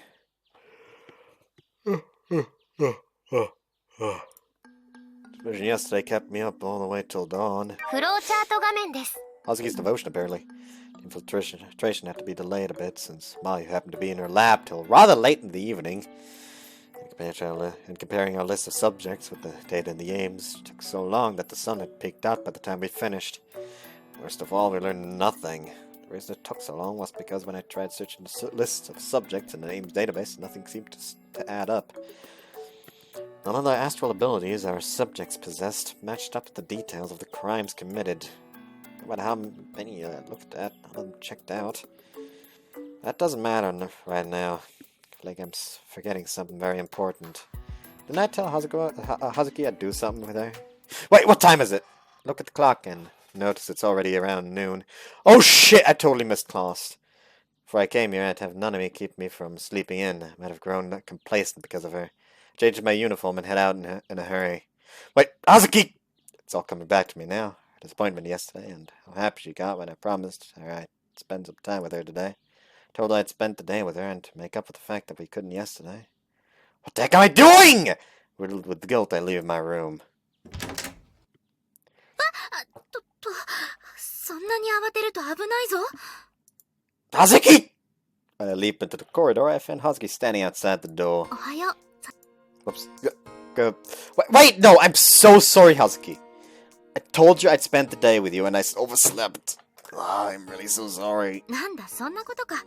私は全然気にしてないぞ。But I... それより昨日は疲れてたんだろ？ぐっすり眠れたか？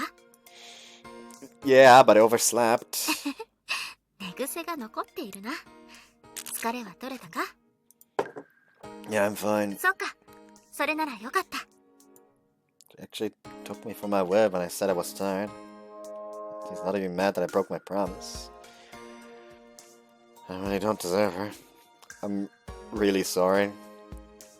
I pull her towards me and give her a hug. サトル？気にしなくていいって言ってるのに。サトルは律儀だな。 Oh, I definitely did. She hugs me back and murmurs comforting words. サトル、抱きしめてくれるのは嬉しいんだが、場所がよろしくない。 Oh, right, sorry. I recall we're in the dormitories and let go of her. とりあえず、サトルの部屋に上がらせてもらってもいいか？ I gotta get to school, though! 心配するな。学院には病欠届を出してある。 What? 時間ギリギリまで待ってみたんだが、起きてこないだろうと思ってな。余計なお世話だったか？ No, thank you for doing that. I'm glad you did. 今日は二人でずる休みだな。お邪魔します。 I kinda left in a hurry, so it's a bit of a mess. I was too focused on getting to school to worry about keeping the things looking clean. But she isn't really phased. She begins to fold the clothes I left strewn across the floor. いや、いいんだ。むしろ私が急に押しかけてきたんだから。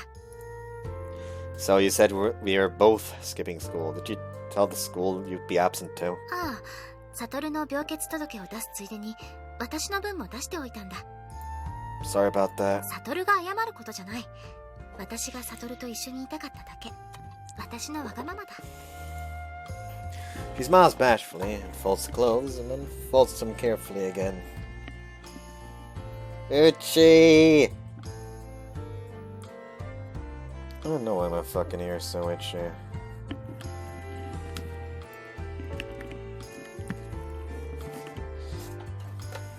そうだ、ご飯がまだだろ？簡単なものだが、いろいろ作ってきた。一緒に食べよう。 When I rushed out of my room, she was right there. She had to have been waiting for me this entire time, and she didn't even try contacting me once. Plus, she prepared food for the both of us. And when I broke my promise, she didn't reprimand me for it. I really don't deserve such a sweet girl. Hazuki! I give her a giant hug just as she's about to open the lunchbox. サトル、どうしたんだ急に。 Whatever I say, I'll end up lying. So I decide to show her how I feel with actions rather than words. She squirms a bit in my embrace and looks up at me. なんだ。これはひょっとして、食い気より色気ということか？ Huh? まあ、私も別に嫌ではないし、サトルがしたいというならやぶさかでは。What are you talking about? サトルがしたいのかと思って、エッチなこととか。That's what she thought I was. That's why she thought I was hugging her? Not exactly. I was just hugging you because I love you. なんだ、違うのか。She seems really disappointed. Do you actually want to have sex? 私はそんなにみだらな女子じゃない。Oh, that's a bit of a shame. The softness of her body and sweetness of her scent are actually getting me a bit aroused right now. いや、旦那様が望むならいつ何時でも受け入れるのが妻女の務めというものだ。だからサトルが望むなら私はいつだって。 So you do want to have sex? そうだと思う。私から誘うのははしたないと思ってずっと我慢してたのに、サトルが全く手を出そうとしないから、私だって欲求不満になるんだぞ。 No, she actually came out and said it. だってエッチがあんなに気持ちいいものだなんて私知らなくて。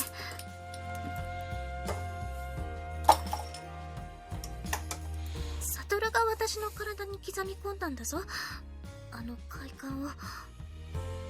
あれからずっと悶々として、それなのにサトルは全然構ってくれないし、もうこの気持ちをどうやって沈めればいいんだ。 You're the cutest girl in the world, Husky. So that's what's been on her mind this whole time. 可愛いってはしたないとは思わないのか？ Of course not. I'm glad I made you feel that way. Still hugging her, I begin caressing her body. サトル、するのか？ Yeah, I think we both want to. And then they fucked! What's wrong? Fixing my clothes, I turn around and see Hazuki crouching down in a corner of the room. いや、初めての時より乱れてしまって、サトルには合わせる顔もないというか、なんというか。 Why are you only embarrassed now? You were going wild a minute ago. ノリノリ？ Man, I'm sure all of our friends would be speechless if they saw if they saw what you were like during sex. サトル、まさか誰かにバラしたりはしないよな。みんなに知られたら私は悶死してしまうぞ。 Of course I'm not telling anyone. That side of you is for my exclusive viewing only. また私をからかって。 No. I tried to soothe my puffy little princess with a hug. Sorry about that. You're just too cute during sex. And it kind of makes me want to brag to others. そんなの自慢されても困る。 I know, I won't tell a soul. So don't be reserved when we're alone. She blushes fiercely, but hugs me back. そうだな。私もいろいろなプレイをして、サトルといっぱい気持ちよくなりたい。というわけで、これからもよろしくお願いします。 Of course not. You can have as much sex as you want. なんだか私ばかり恥ずかしい目に遭っている気がする。ずるいぞ。サトルももっと乱れろ。 Well, on a different note, what do you want to do for the rest of the day? 午後の授業が終わるまでは表を歩き回ることもできないからな。 How about we watch some shows on the DVD player then? そう来ると思って荒くれ大将軍年末スペシャルが収録された DVD を持ってきたぞ。 She pulls out numerous DVD cases from behind her back with a big smile. Man, she cooked me food and brought DVDs for us to watch. She really was excited to spend time with me today. What did I do for her? Nothing. Sorry again, I promised you I'd spent the whole day with you, but didn't hold up on my end of the deal. もしかしてこの後何か予定があるのか？ No, I don't. I was talking about how I slept in and everything. だったら今日はこれからずっと一緒にいられるじゃないか。私はそれで一向に構わないぞ。 Kindness really knows no bounds. I feel a pang of guilt on my chest. Is there anything you want to do? 急にどうしたんだ？ Want to make it up to you, so I'll do whatever you want. Say anything that's on your mind. 私はサトルとご飯を食べて DVD を見て一緒の時間を過ごせればそれで満足だ。 Are you sure that's enough? あとは夜になったらまたサトルと肌を触れ合わせてそのエッチなことを。 Her cheeks blush adorably as she asks. Wow, you really are insatiable. なんだよ、サトルがわがまま言えって言うから。 Alright, I won't let you leave this room today until you're satisfied. 期待してるぞ。 She smiles and hugs me tightly. リドルジョーカー。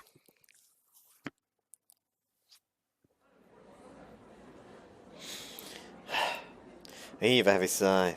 Since the comparison with the Ames database gave us no leads, we had the team redo the video クロー analysis. チャート画面ですね。 Asking Maya for advice? Oh no. Fortunately, the results were the same, so we were still no closer to finding a potential suspect. Thought we'd finally be able to catch them after this latest incident, but they're just turning to sand and slipping through my fingers. We're really dealing with a sly one here. But it wasn't completely without gain. We did learn that our culprit is someone within this school. I can try hiding all day like, but I'm gonna find them sooner or later. いやあ、サトルくん。 I was complaining earlier this part about not seeing her all fucking route, and now here she is. Nice. As I'm walking down the hallway, I run into Mayu. ずいぶんと怖い顔をしていたけど、どうかしたのか？ Oops, no, it's nothing. I better work on my poked face. なんでもないという感じではなかったけどね。もしかして、この前あった消火器の件かな？ You know about that? 研究室にも注意喚起の報告書が回ってきたからね。気になって調べてみたんだ。そしたら、サトルくんと二条院さんが巻き込まれたって情報があったから、心配してたんだよ。 Is that why she stayed late? Was she actually looking up somebody? Sorry for not messaging you or anything. いいよいいよ。それよりせっかくだから、少し話をしていかない？サトルくん、コーヒー飲む？ Sure, thanks. It's been a good while since I entered this lab room in the non-trespassing capacity. Just like always, it exceeded to prepare some coffee for the both of us.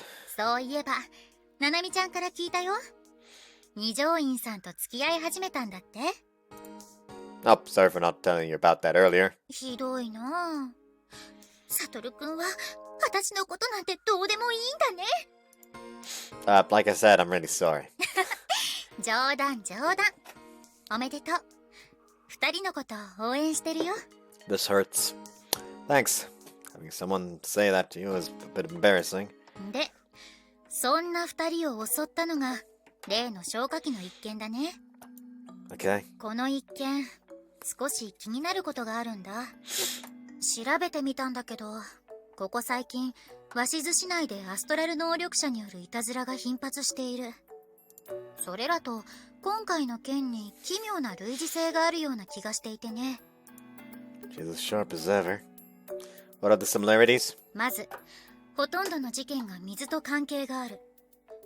犯人は水を操作する能力者である可能性が高い。But the fire extinguisher had nothing to do with the water. There are fire extinguishers that use water, but the one that went off was comprised completely of chemical powder. 消火器の消火薬剤には微量ながら水が含まれているよ。二条院さんは空気中の水分を取り出せる。彼女ならごくわずかな水に対して操作を行うことも可能だよね。What are you getting at? Sounds to me like she's suspecting Hazuki. すまない。別に二条院さんがいたずらをしていると言いたいわけじゃないんだ。ただ、アストラル能力はまだ未知の部分が多い。稀に本人の意図しない形で能力が発動。暴走という可能性もある。Are you sure you should be telling them that? Oh? So you're saying that her ability could have activated unconsciously, and that's how the fire extinguisher went off? 普通なら本人の意図しない形で能力が発動することはありえない。But since Astron research is still a relatively new field, breakthroughs happen all the time, and we learn that things we thought were true actually aren't. 可能性の一つとしてそういうこともありえるかなと思ったんだ。Sadly, I don't think that's the case here. へえ、断言するね。The fire extinguisher case is an outlier. Hazuki has airtight alibis for each of the other incidents. I know for a fact that she was on campus when they happened. じゃあ違うのかも。She just lets out a chuckle. でもアストラル能力には遅延発動効果というものがあるからね。Yeah, I've heard of it before. Normally an ability's effects only persist as long as the astral stays within a certain distance. There are supposedly rare cases where an ability's effects don't wear off, even after the person is far away. The criminal can just set up his ability like booby traps. They don't need to actually be there. Could be like ticking time bombs in a sense. But only rumors. Are they actual astrals like that out there? I thought it was all just rumors and jokes. かなり稀なケースだけど本当だよ。 Oops. Huh, didn't know that. It's an exceedingly rare ability type, and I've never seen one with my own eyes. But if the criminal does have a delayed effect ability, we might have been acting on false assumptions this whole time. Well, thanks for having me. I enjoyed talking to you. 行くのかい? Yeah, I remembered something I have to do. See you later.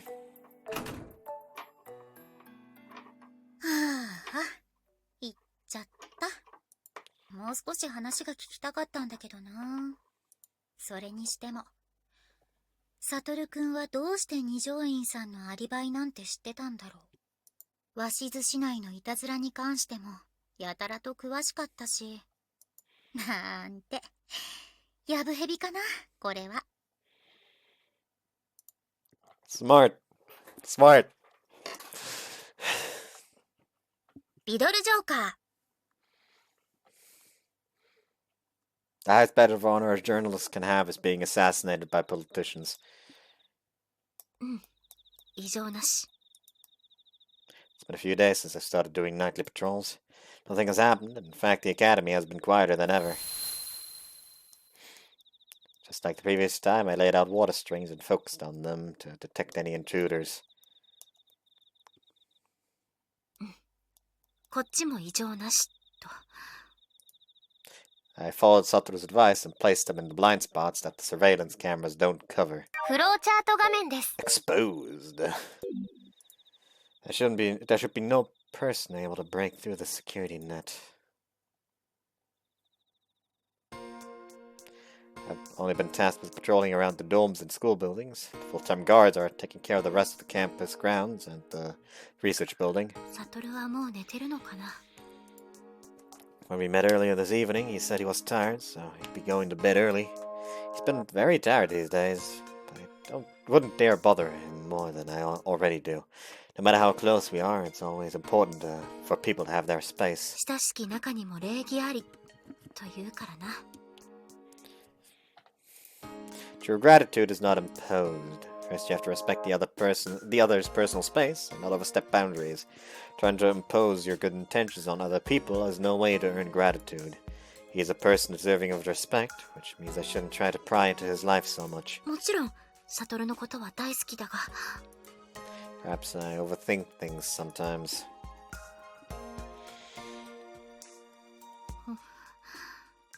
I find myself in front of the dome. Of course, my patrol path dictates that I keep going. まあ少しくらい寄り道してもいいだろう。 As I start thinking about him, I just got the sudden urge to see him. I'll just go say hello, check on him, and return to work.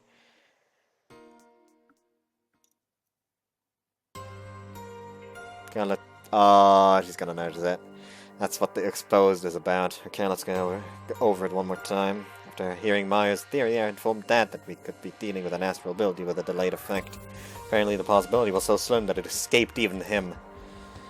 Was seriously regretful that he didn't consider it before. Moreover, the delayed effect is just an addition of the astral ability itself, which means that it wouldn't show up on the AIM's database unless the person in question reported every minor detail of their ability.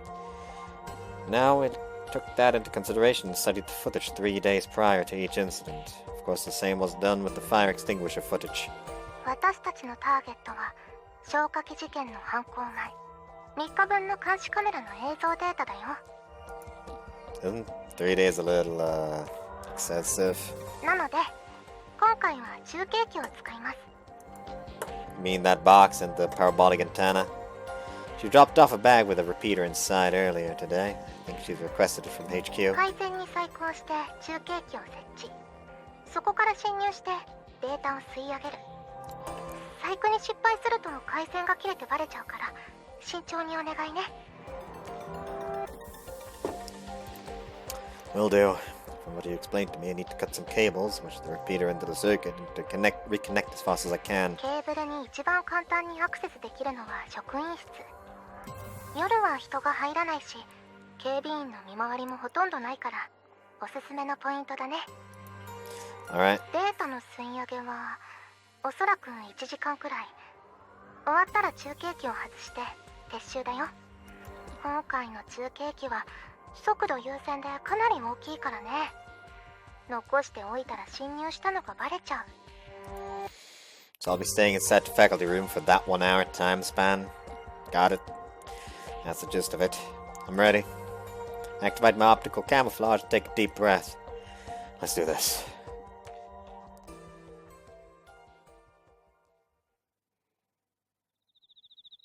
Proceed forward with caution. Thankfully this time there's a hole in the net of Hazuki's water strings, meant to make my infiltration job easier. I pretended to give her advice and where to put them, and left a blind spot for me to use. Sorry about that, Hazuki. I'm completely deceiving in using her now. The lingering guilt eats at me, and what's done is done. I sneakily maneuver past the surveillance cameras and water strings. 今日って二条院先輩も見回り警備してるんだよね。 Yeah. 今どこにいるか調べてみようか。 No need, I memorized all her routes for the day already.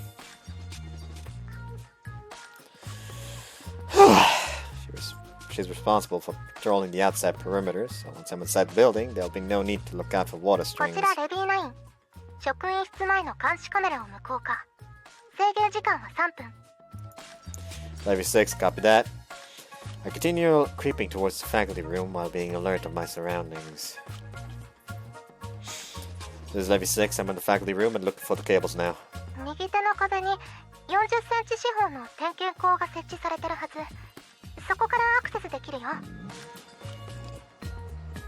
Follow her instruction and find the access point before long. After opening it, I find a number of pipes and cables neatly arranged. Levy 6 here, found the cables and there's a bunch of them that look like spaghetti strands. 灰色で太めのやつない？ There are 6 grey ones, all with the same width. 設計データと違うよ。後から増設したのかな。 So only one of these 6 is the right one? Are we feeling lucky today? 整備の人がわかるようにタグ付けとかされてるはずだよ。レビー6、手がかりを探してみて。 They all have barcodes printed on them. ビンゴ。それこっちに送って。 Send her a picture and it doesn't take long for her to identify the cable. Alright, let's get cooking. Take out the antenna and the repeater from my backpack and install them. 再接続はどんなに長くても1分以内に収めて。あまり切断時間が長いと怪しまれちゃうよ。 That's a tight time limit. To be honest, I'm not too confident, but I'll just have to do it. Levy 6 here, I'm starting now.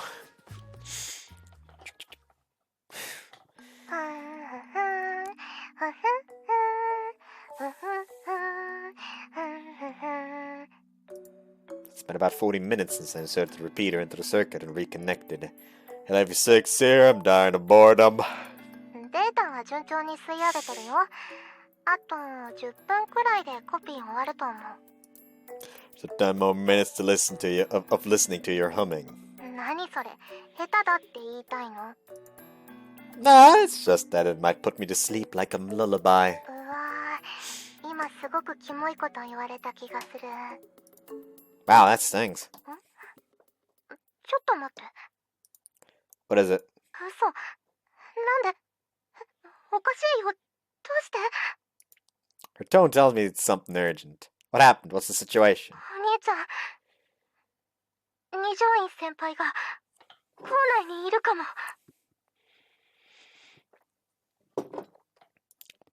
Hazuki is?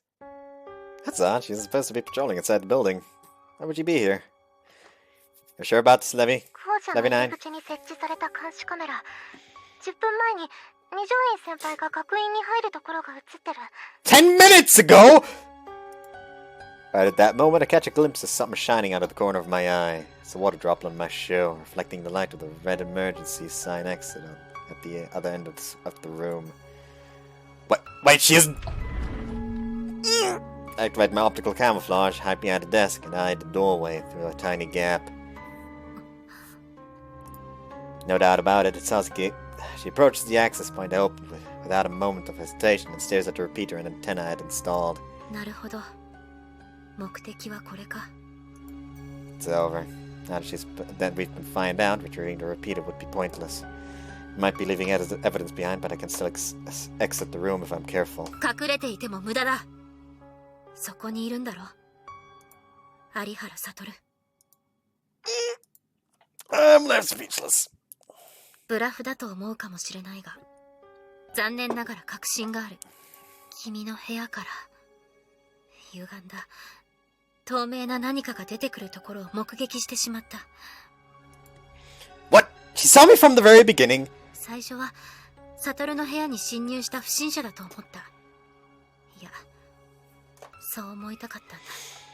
でも追いかけていくうちに違うと分かった。その人影は監視カメラと私の設置した水の糸をかいくぐっていった。まるで最初からそこに警戒網があると知っていたかのように。 She slowly paces around the faculty room. 確信に変わったのは、私が気まぐれで配置した水の糸に君が引っかかったことだ。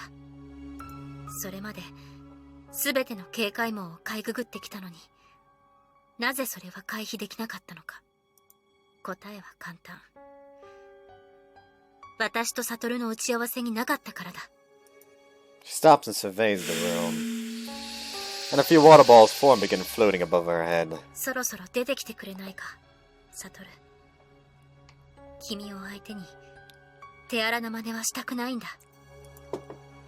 Avoiding her and escaping would be difficult to say the least. Sadly, it doesn't seem like I have a choice now. Okay, you win. I deactivate my camouflage and come out with both hands up. 光学ステルス機能。お父様から話だけは聞いたことはある。だが実物を見たのは初めてだ。 Listen, Hazuki, 言い訳は聞きたくない。 Her harsh tone is like a slap to the face. 慣れたテレンに巧みな潜入。そして光学ステルス。目的は研究室の通信傍受か、あるいはデータの氷雪か。いずれにしろ単なるコソ泥ではないな。有原悟。君は一体何者なんだ。 I can't say. 私たちは恋人同士なんだぞ。なのに隠し事をするのか。 I know, but it's something that I can't tell you no matter how much I love you. No matter what, I can't reveal the existence of our organization. じゃあ疲れたから早めに休むというのは、あれは何だったんだ。私を騙すために嘘をついたのか。 I'm sorry. なんだそれは。悟のこと信じてたのに。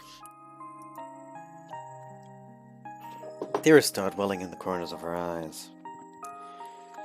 What are you gonna do about me? ありのままを上に報告する。処分は上が決めるだろう。 She sends a withering glare my way. I have nothing to say to her.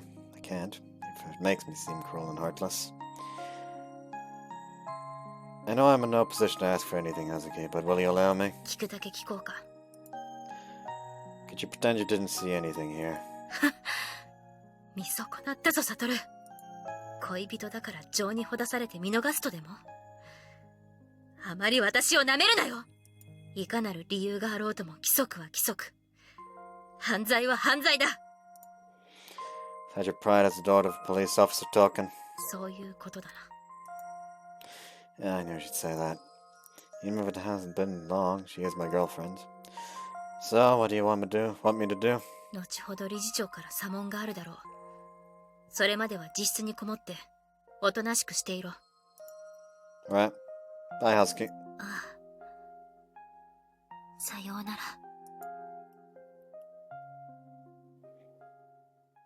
リドルジョーカー。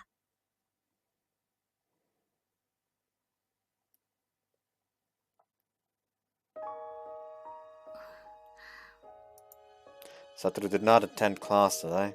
The stated reason is that he's ill, but it's most likely due to yesterday's incident. トル。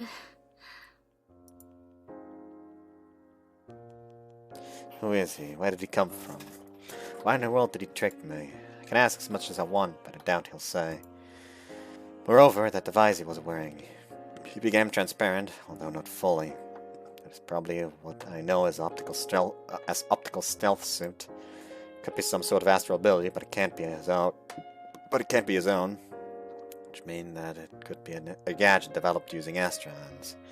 I've never once heard of any organization developing a suit that makes you transparent. But my eyes didn't deceive me yesterday. Consequently, he has to be being backed by some big organization.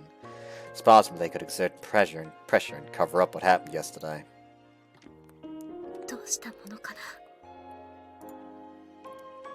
I should have apprehended him, taken the evidence, and gone straight to the security room with it. But I couldn't. After I made sure he went back to his room, I pushed the antenna and receiver he had installed into the room's cable panel and closed it shut. I hid it. 何をやっているんだ。私は。これでは証拠隠蔽じゃないか。 Why would I do such a thing? The answer is simple. I still want to believe in him. でも、サトルは私に嘘をついた。 That's the biggest shock of all to me. Way more than learning he's involved in shady dealings. サトル、どうして？ I recall when he saved me all those years ago. After he stood up to those adults and saved them, the police were called. Hazuki, 大丈夫か? Along with them came my mother and father, worried to death. 怪我はない？乱暴されなかった？ I still felt guilty because I'd broken the plate chairs so much and lied about it to boot. However, the both of them simply hugged me as if those things had never よかっ happened. た。何もなくて本当によかった。葉月、お父さんが悪かった。少し厳しいことを言い過ぎたな。すまなかった。 He apologized, tears rolling down his face. What had happened was I was trying to clean the table, and I accidentally pushed off the box containing the plate, shattering it to pieces. I would not admit to it when they asked. I was the one who did something wrong, so why was my father apologizing ご to め me? んね、葉月。ちゃんと話を聞いてあげればよかったね。コンビニへ行きたかったんだね。次はちゃんと話してね。一緒に行くからね。 Mother also apologized, tears rolling down her face. In a fit of rage earlier, I had lied and told her that I was going to the park. I was the one who did something wrong, so why was she す apologizing ま to な me? かった。葉月。ごめんなさい、葉月。 They were both inconsolable. Please, don't apologize to me, I thought. It is all my fault. Yet they still continued to apologize profusely. 私の方こそ。ごめんなさい。お父様、お母様。 That day I witnessed firsthand the pain that's inflicted when you lie to those you love. That's why I learned to never keep secrets from my friends and family. It's simply the right thing to do. I was truly blessed with such wonderful parents. Their kindness only made it all the more apparent. When you lie and cheat, the ones who love you most are the ones you hurt most. Is Satoru aware of that? Does he know how much pain and suffering he's causing me? Did he lie to me knowing full well what would be the result? Does he feel even a shred of guilt? 関係ないじゃないか。 Whether or not, he still did what he did. Those actions in and of themselves can't be excused. Need to report it to the academy at once. He won't be able to stay here if I do that. He'll be separated. He'll never return to the relationship. We'll never return to the relationship we had. 私はどうすればいいんだ。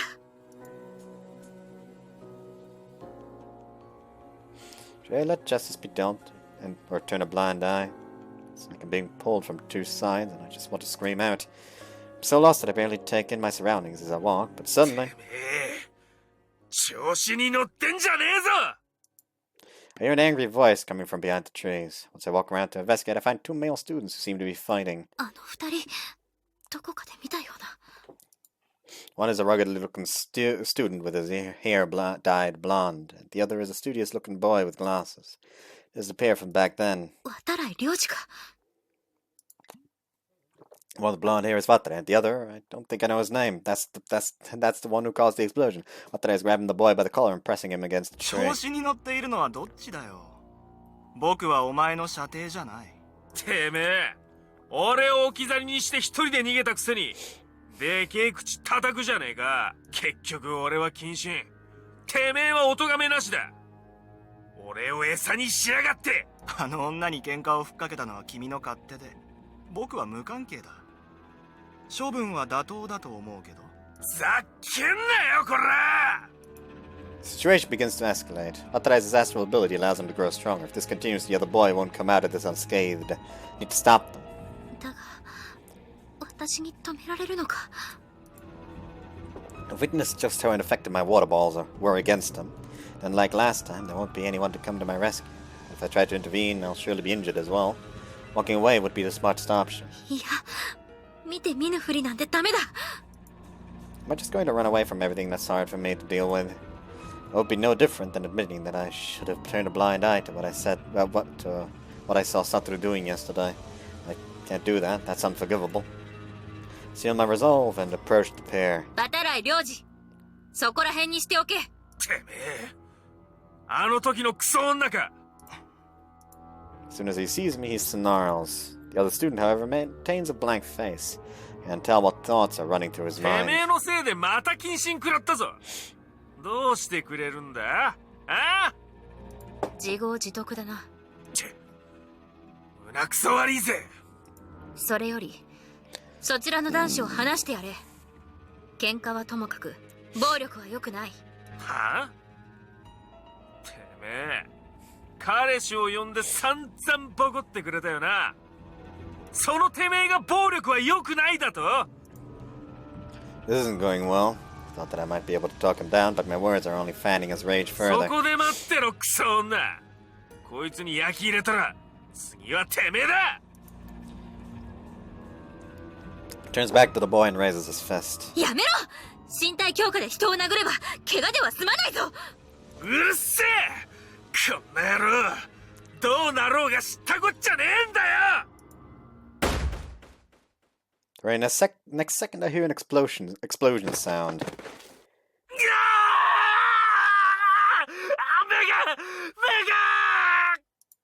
Watarai screams, presses his hands against his eyes, and falls to the ground. 何が起こった？うっとうしいな。 The boy fixes up his uniform's collar and stares down at Watarai, who's flailing around on the ground. 前、渡来に何をした？ The sound was not any normal occurrence. It had to have been some effective ability. With only the three of us here, the only one who it could have been was the boy Watarai was about to assault. 身体強化で殴られたらただでは済まない。だから能力による緊急避難をしただけだよ。これは正当防衛だ。それはそうかもしれないが、しかし、渡来の痛がり方が尋常では。 He's still quivering on the ground, covering his eyes with his hands. こんな野郎、どうなろうが知ったことじゃない。彼が言った通りだよ。自分の身の程をわきまえないバカがどうなろうと。それこそ僕の知ったことじゃないね。 He looks down at Watarai, his glare devoid of any sympathy. 今回の件は、上に報告させてもらうぞ。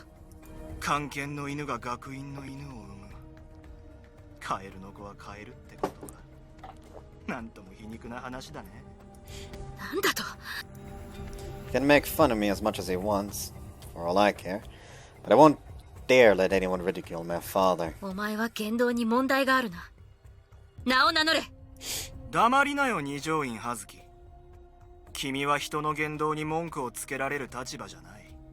私を知っているのか。寮長にもかかわらず男の部屋に入り浸り、好き放題しているアバズレの二条院葉月だろ。学院内で噂になっているよ。何を。 Rumors? I didn't know that. 警視官の娘だかなんだか知らないけど、少しは周りに気を配った方がいいね。君の陰行三昧が表沙汰になったら、お父さんはどうなるかな。リークしてみるのも面白そうだ。やめろ。お父様には関係ない。僕には関係あるんだよ。 This glare sends shivers down my spine. 君のお父さんは僕の敵だ。そして君もね。いずれ決着をつけさせてもらう。 After his declaration, he calmly leaves the scene.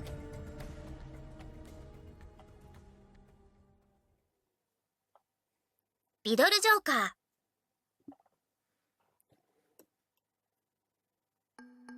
喜べ、レビー6、レビー9。誘拐犯の特定に成功したぞ。 That sounds very cheerful, and for good reason.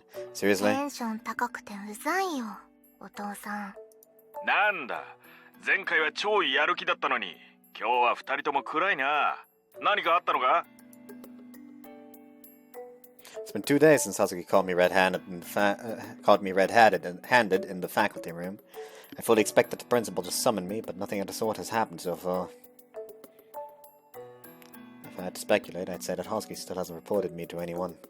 Nanami was also listening to our conversation at that time, and she agrees that this is the worst possible scenario we could be in. Just tell us about the person you identified. まあいいだろう。 Even with the things as they are now, you can't let the criminal roam free. If I'm gonna have to leave the school, I want to at least finish this before I do. 今回は遅延発動効果を考慮し、犯行時刻の過去3日間に遡って高度映像解析を行った。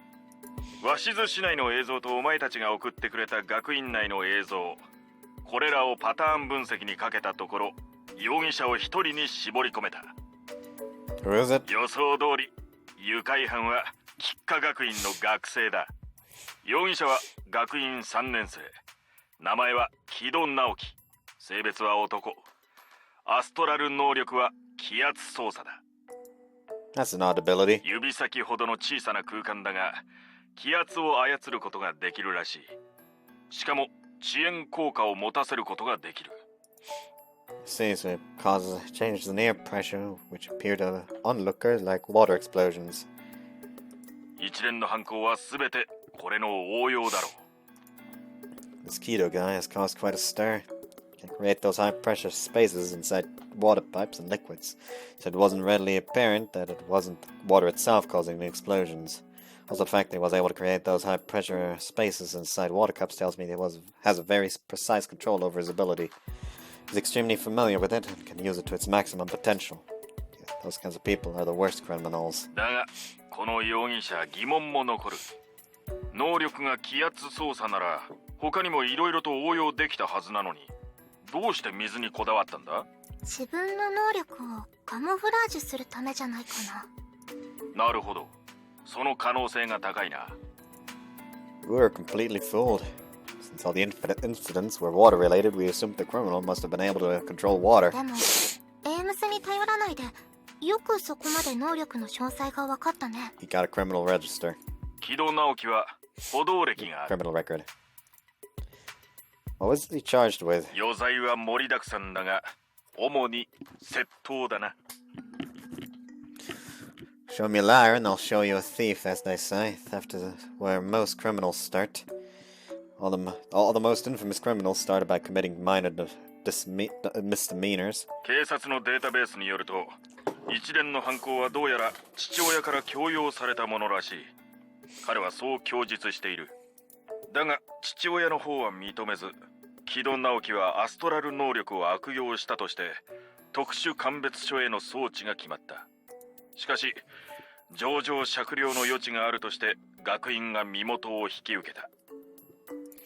So he entered the academy through the same Astral Protection program as Watarai.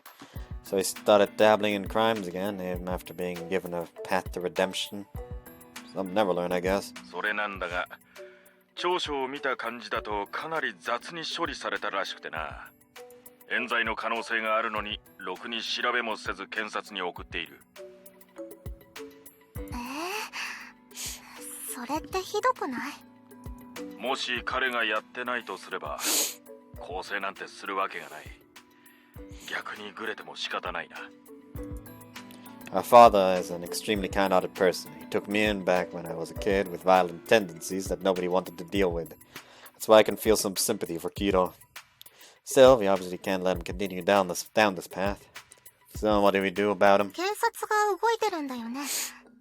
私たちが直接同行する必要はないんじゃない？それが微妙なところでな。 The protection problem prevents police やっていること intervention. はアストラル能力の悪用で許されることじゃない。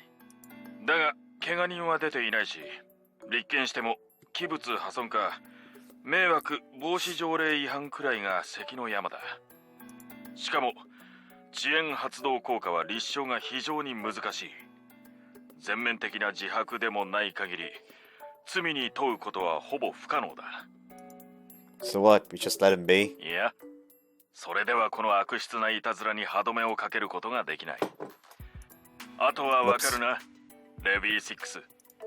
Just give him a stern warning like it did to the guy behind the fake currency? そういうことだ。 Like where this is going. If I can get permission to deal with him directly, I'll be able to let out all my pent-up anger on him. Well, the sooner the better. I'll get working on that tonight. いいだろう。ただし彼はまだ容疑者だ。できれば自白を取ってほしい。 Instead, I'll try threatening him and see what that does. I'm gonna settle this before I have to leave the academy. ということで、こちらからは以上だ。そちらから何か報告することは？そういえば、サトルは二条院の娘さんと付き合い始めたんだろう？どうだ？仲良くやっているか？ About that. お兄ちゃん。 I guess I have to tell him. Things are actually kind of in a bad place. なんだって？まさかもう別れたのか？ Not quite, it's worse. そうか。ま、お前は牧年人だからな。何かや It's not ら about かしても that. 不思議はないな。 She called me during a mission. He stays silent for a moment, obviously at a loss for words. 何？それはいつのことだ？ During my infiltration to get the surveillance camera footage 3 days ago. 2日前じゃないか。どうしてデータをこちらに送るときに報告しなかった？ I'm really sorry. 私も共犯だからお兄ちゃんだけ怒らないで。はあ、それで今はどういう状況なんだ？ I expected the principal to summon me shortly after that, judging by what she said, but nothing has happened so far. I think she might have had second thoughts and have not reported me yet. 中継機の回収を放棄したからあのままなら大騒ぎになると思うんだけど、特に目立った動きがない。多分だけど二条院先輩が隠蔽したんだと思う。なるほど。恋人の悪事をチクるかどうかお悩み中ってところか。 Honestly, at this point, I would just like full on just say, you know what? You have clearance to tell her because if she knows that we're actually working for a government organization that is actually trying to catch criminals like these, she might actually let us go. So that's out a huge sigh. What should we do? ことが公になり、学院側にこちらの関与が知られれば即撤収だ。今のうちに荷造りをしておいた方がいいだろうな。Understood. ただし撤収するのは学院側に知られたらだ。 So, what do you mean? 二条院葉月が協力者としてレビー6のコントロール下に入るなら、このまま学院への潜入任務を続行する。つまりお兄ちゃんが二条院先輩を説得できればここにいていいってこと？どうだ、レビー6。できるか？ It'll be highly unlikely. Your seriousness and devotion to justice weren't cultivated overnight. Doubt I'll be able to convince her to look the other way and pretend nothing happened. 怪獣は不可能だと? I can't, and I wouldn't want to. I love her because of her honesty. Taking that purity and turning her into a lie just to save my own skin would be wrong. While she might understand if I explained the truth to her. Can we tell her about the organization? If I tell her and beg for forgiveness, maybe I'll have a chance. 二条院葉月は警視官の娘だ。警察に情報が流れることは絶対に阻止したい。故にできる限り秘匿してほしいが、必要なら話していい。ただし、協力を取り付けることができなければ、組織全体に大きな傷が残る。Honestly, at this point, I would just say, okay, I will try my best to convince her otherwise, then just go to her room. So I work for a government organization. Just lie out of my teeth about how I wasn't able to convince her, no matter how hard I fucking tried, and I was forced to painstakingly reveal the truth about the organization to her. Whoops. I'll be right back. I'm back. Had to remove Shinji from the hospital. I don't know why I meant that. Oh yeah, because there was a joke about that in a video I watched while pissing. You know. What else are you supposed to do in the toilet?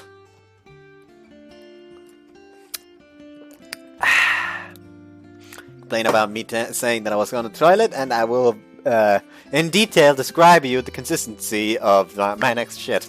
So, yeah. Watch what you're saying. Anyways. もし突破のことを話すのなら、覚悟を決めろ。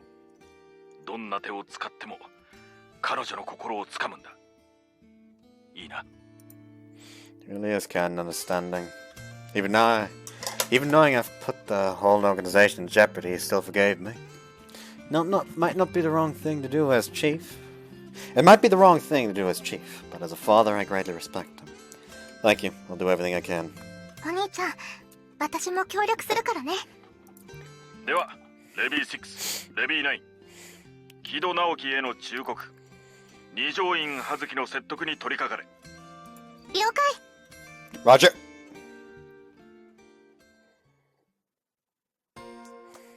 Change to my stealth suit and stretch my limbs. Okay, I'm ready. 気をつけてね、お兄ちゃん。Didn't I tell you not to come?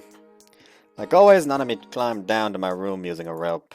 だって前回は私のせいで二条院先輩に見つかって大変なことになっちゃったし。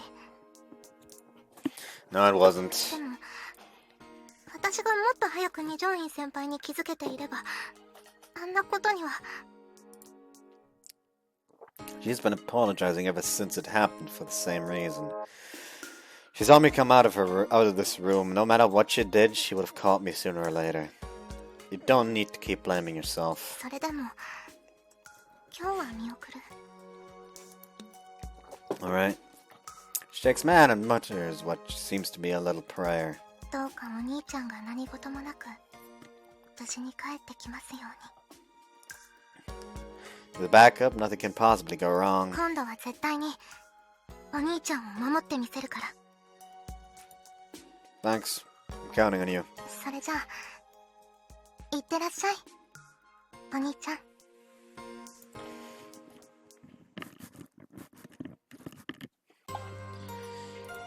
Activate the camouflage and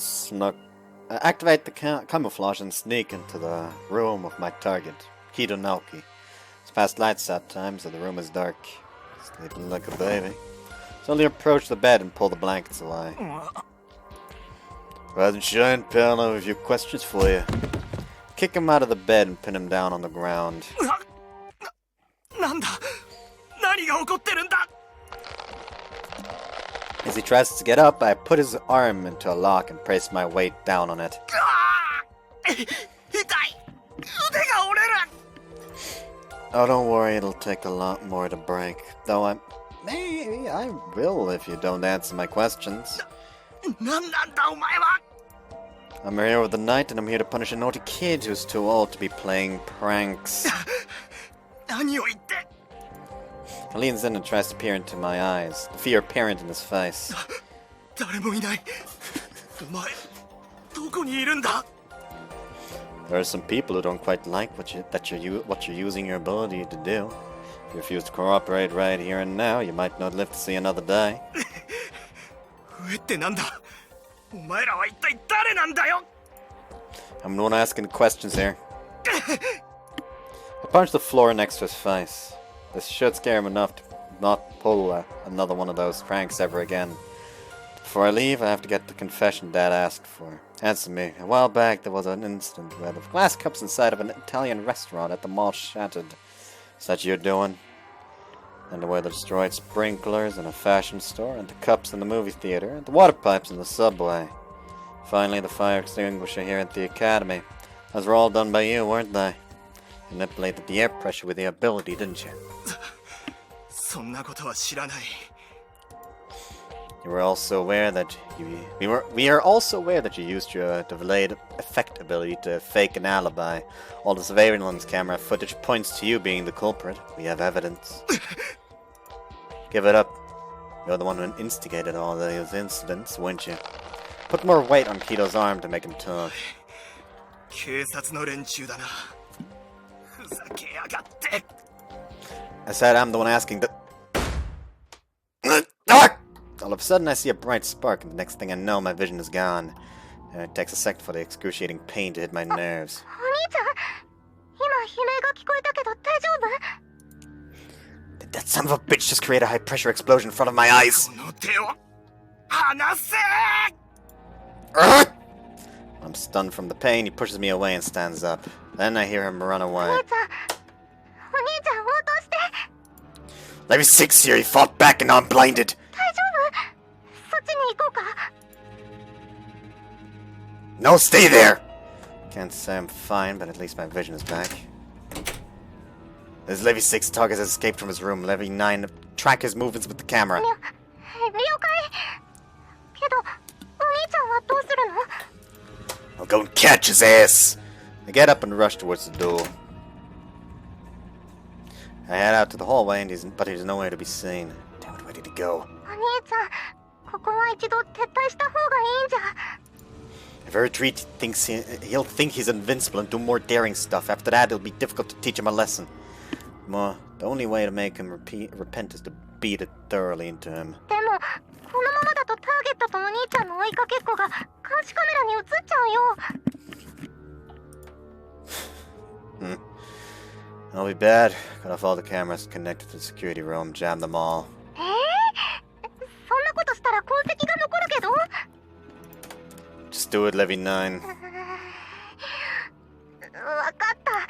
どうなっても知らないからね. Where did he go, Levy 9? 部員の方に向かってるよ. 警備室、てんやわんやになってるよ. これ絶対あかんやつだ. She must be watching the scene going on there.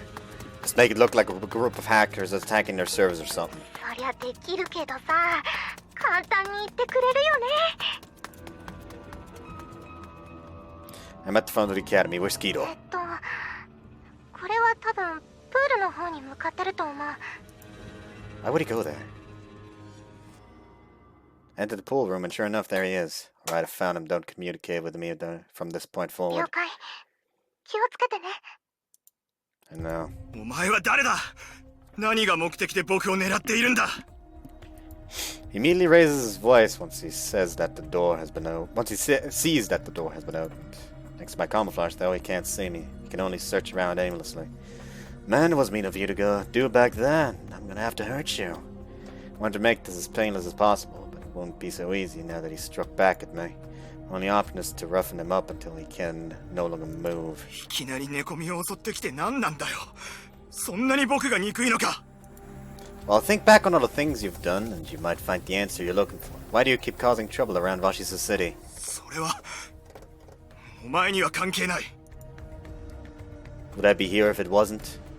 Slowly circle the pool side, getting closer and closer to him. This all started when you made a bathroom sink faucet explode to Nijui in Hazuki's face. Why'd you do that? Do you have resentment towards her? あるさ。あの女には憎んでも憎み足りないくらいの恨みがね。Oh, do you now? Why didn't you tell me about it? 僕の親父はクソ野郎でね。僕にアストラル能力があると分かると、うまく利用することを考え始めた。その利用手段ってのがひどいもので、盗みや脅迫、強盗だった。実の息子に犯罪の片棒を担がせたんだよ。It does sound like an irredeemable piece of shit. 僕は親父に殴られるのが嫌で黙って従うしかなかった。でも長くは続かなかったよ。親父はずさんな男でね、1年もしないうちに捕まった。ところが親父にはアストラル能力がない。じゃあ誰がアストラル能力を使ったんだということで、僕も一緒に捕まった。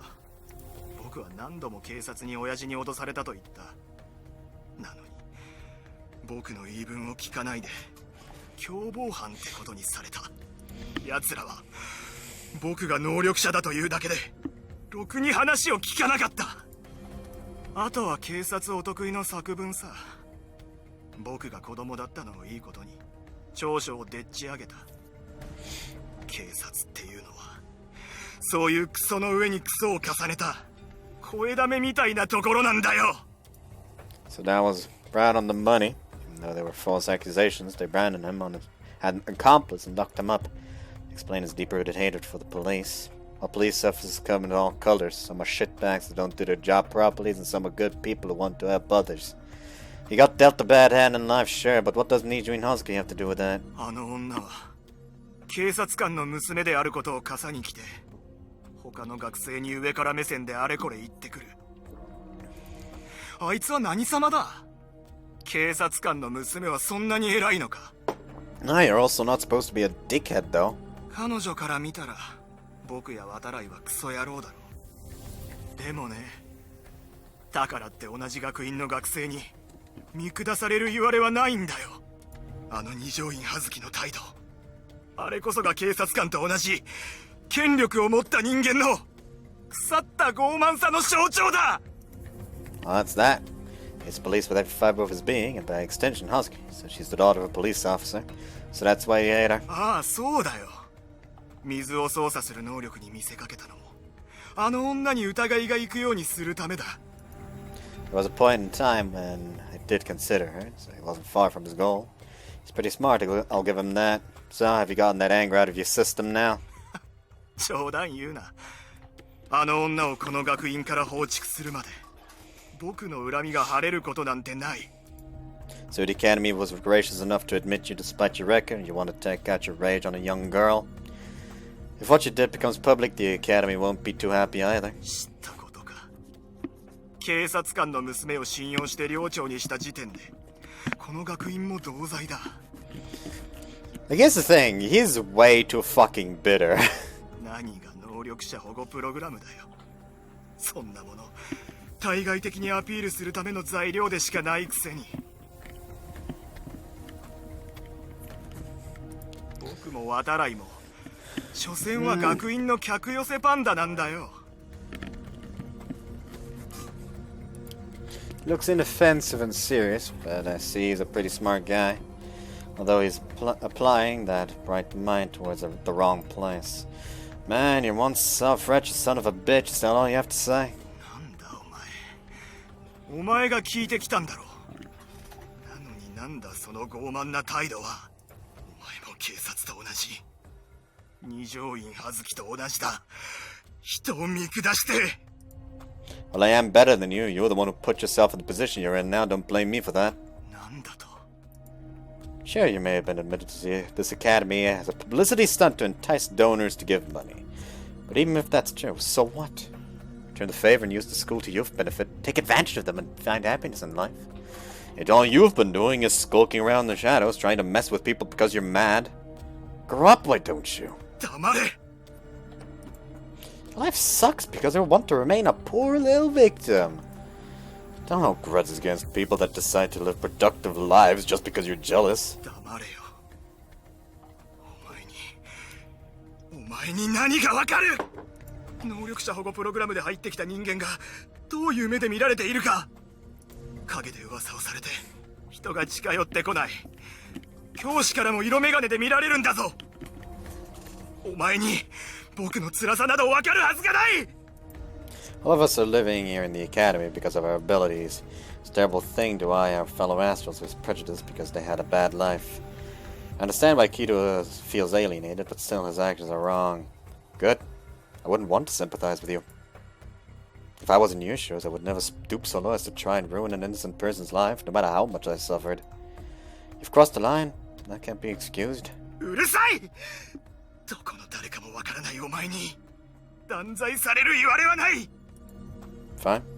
This talking won't get us anywhere. I project outward in the menacing tone. I project outwards in the most menacing tone I can muster. ここで僕に何かすれば全て監視カメラに残るぞ。それにもうすぐ監視カメラを見た警備員がここへやってくるはずだ。そうなればお前も手が出せない。 If you're waiting for the guards, I'm afraid you'll be waiting forever. You're too busy trying to get those cameras running at all. They won't come to your rescue.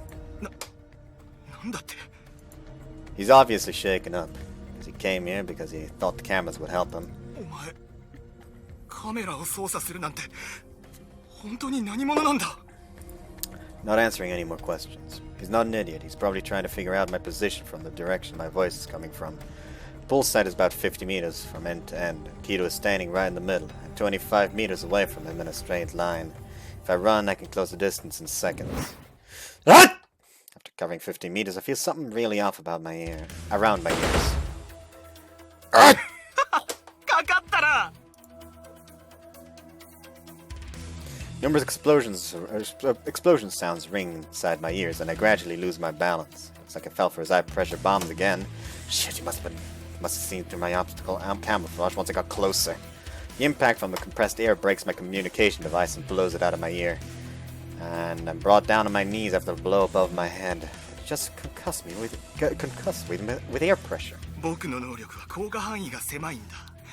四方八方から来られると対応できないんだよ。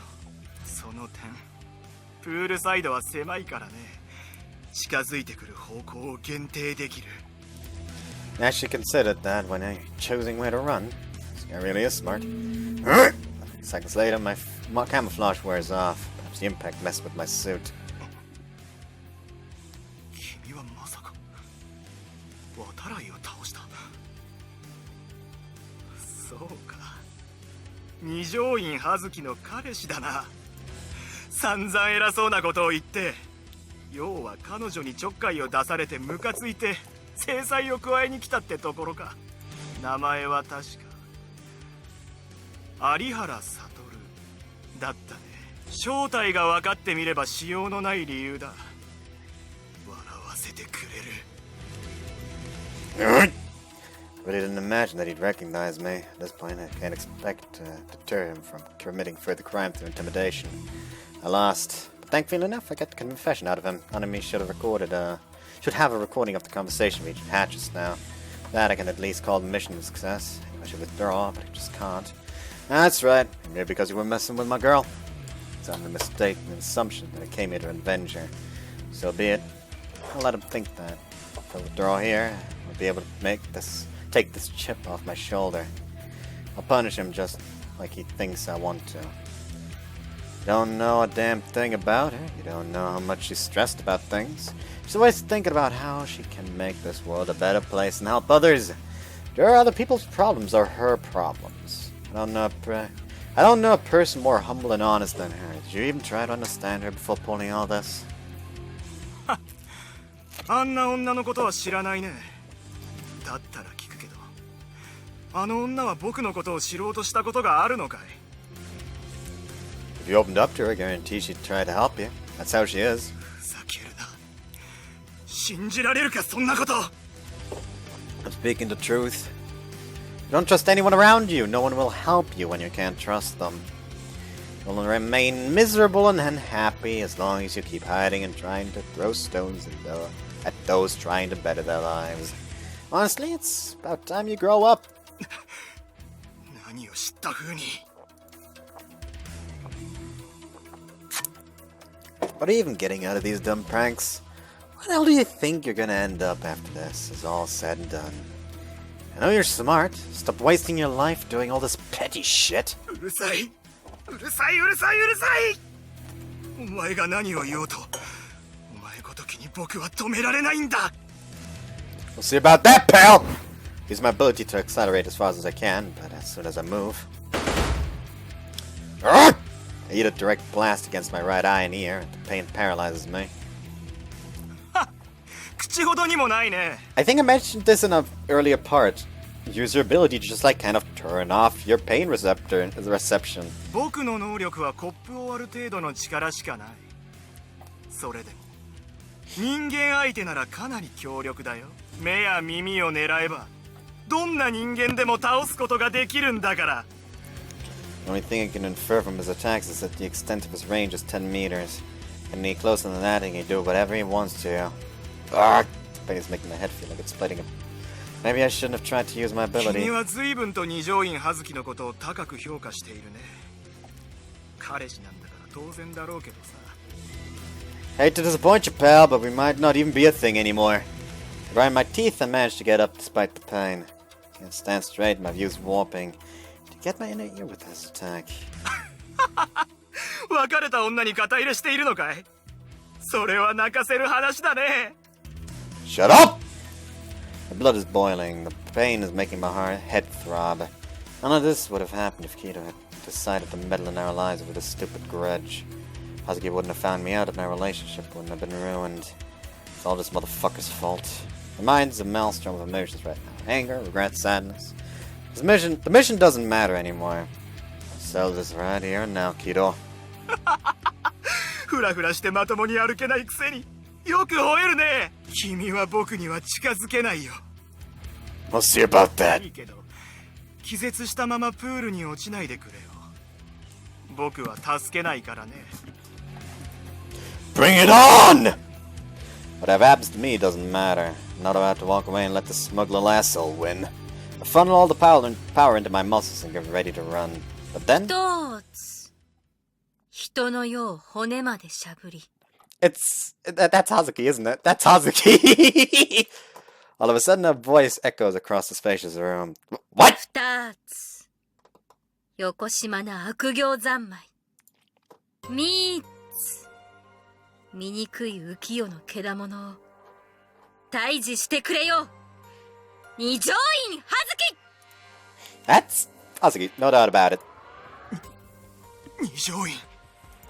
そうだ私が二条院葉月だ What are you doing here? 話をしに来た Both Kido and I are bewildered by her sudden appearance. Her whole performance was just so goofy that I don't even know what to say. Anyways, what was that about? あれかあれはな金太郎侍がクライマックスの登場シーンで使うんだってもしかして外していたか I'm speechless.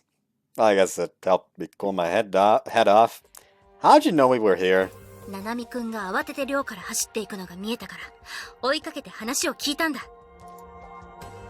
I glanced at the entrance and see Nanami apologetically holding her hands together and bowing. She probably got worried after the communication got cut off. After the communication cut off and tried to rush over, which is when Hazuki saw her. 道中でナナミくんから大方の話は聞いた消火器の件も含め鷲津市内のいたずらは木戸直樹全部君の仕業だとこの話にそう言わないかだったらどうだって言うんだ。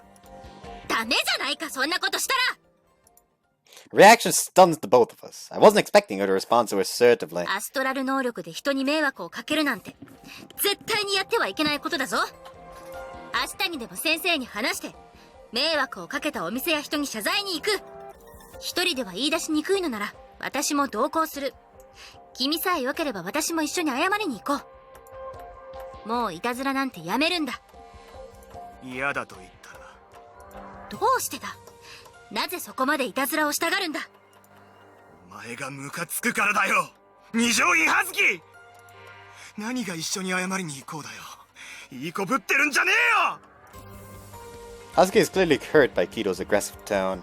She really means that, Kido. あ何言ってるんだよこんな人を小馬鹿にしたような話素で言ってたらただの間抜けだぞ Yeah, she is stupid. ただの間抜けおいサトルそれはひどくないか That's just who she is, and it's precisely what makes her so lovable. 可愛いって、間抜けは可愛いのか？ Confusion! She starts fidgeting around. どうだっていい。どの道お前たちに僕をどうこうすることなんてできない。それは、いたずらをやめないということか。もちろんだ。今度はもっと周到に仕掛けてやる。誰にも僕は止められやしない。If you keep this up, you'll be getting a friendly visit from the police before long. いや無理だね。現行法では僕を捕まえることなんてできないさ。I just gotta just read what not just only pull out and gotta shoot him in the leg. Can't dodge that, huh? Well, the police got these! So he's actually picked up on how hard it'd be to convict him. He's really smarter than any of us imagined. どうしても分かり合うことはできないのか。ああ、できないね。They both glare at each other, each one of theirs on their side of the pole. そうか。それなら仕方がない。You're at the pole. You shouldn't mess with a water user. どうするつもりだい？膝を詰めて話し合い、互いに意見を出し合って、納得して、それで解決するのが一番だ。でもどうしても無理なら、頑張っても手を尽くしても分かり合えないなら、最後は己の正義を貫くより他はない。 She extends one hand towards the pool. And then, the ground trembles and the pool's water starts rippling. 木戸直樹、君は警察官の怠慢で身に覚えのない罪を背負わされたと聞いた。警察官の中にも怠惰で傲慢な人間はいる。そういう輩が君を苦しめたことは本当に申し訳ないと思う。君の怒りは正当なものだ。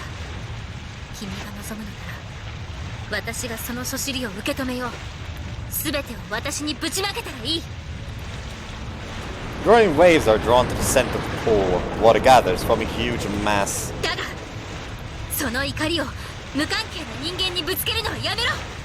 それは明らかに間違った行為だ。彼らが君に何をした？君がやっていることはただの八つ当たりじゃないか。待て、お前は何をするつもりだ？ A huge mass of water floats in the center of the pool. If I had to guess, its diameter is over 10 meters. The water level of the pool dropped to less than half its capacity. 君の思いに正義はあれど、君の行いには一片の正義もない。反省して二度とやらないと誓うならよし。そうでなければ天に代わって私がここで裁きの鉄槌を下す。ふざけるな。誰が反省なんてするか。 He still talks defiantly, but he's visibly shaking. Makes sense. I doubt he can do anything about that huge water mass with his air pressure ability. ならば致し方ない。木戸直樹。バッ Whoops. クログ画面だ。木戸直樹。その身に染みついた悪行の数々。Oh, come on! Don't, like, wait so long そ to の身に finish. 染みついた悪行の数々。この水で洗い流すがいい。ちょっと待っ。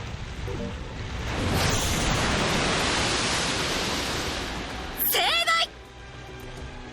She launches the veritable water bomb and it swallows Kido as soon as he tries to escape. The following wave of water, upon its impact on the floor, almost washes me and Hazuki away. It ended up turning the inside of the room into a mess. We had a bit of cleaning up to do. Do you feel better now? ああ、なんとかな。 After being hit, Kido Naoki was left floating on the pool. We rescued him and the guards came along and took him. Hazuki explained the situation and they believed her without question. Suddenly went back to her room and now we're the only ones here. My clothes are all wet though.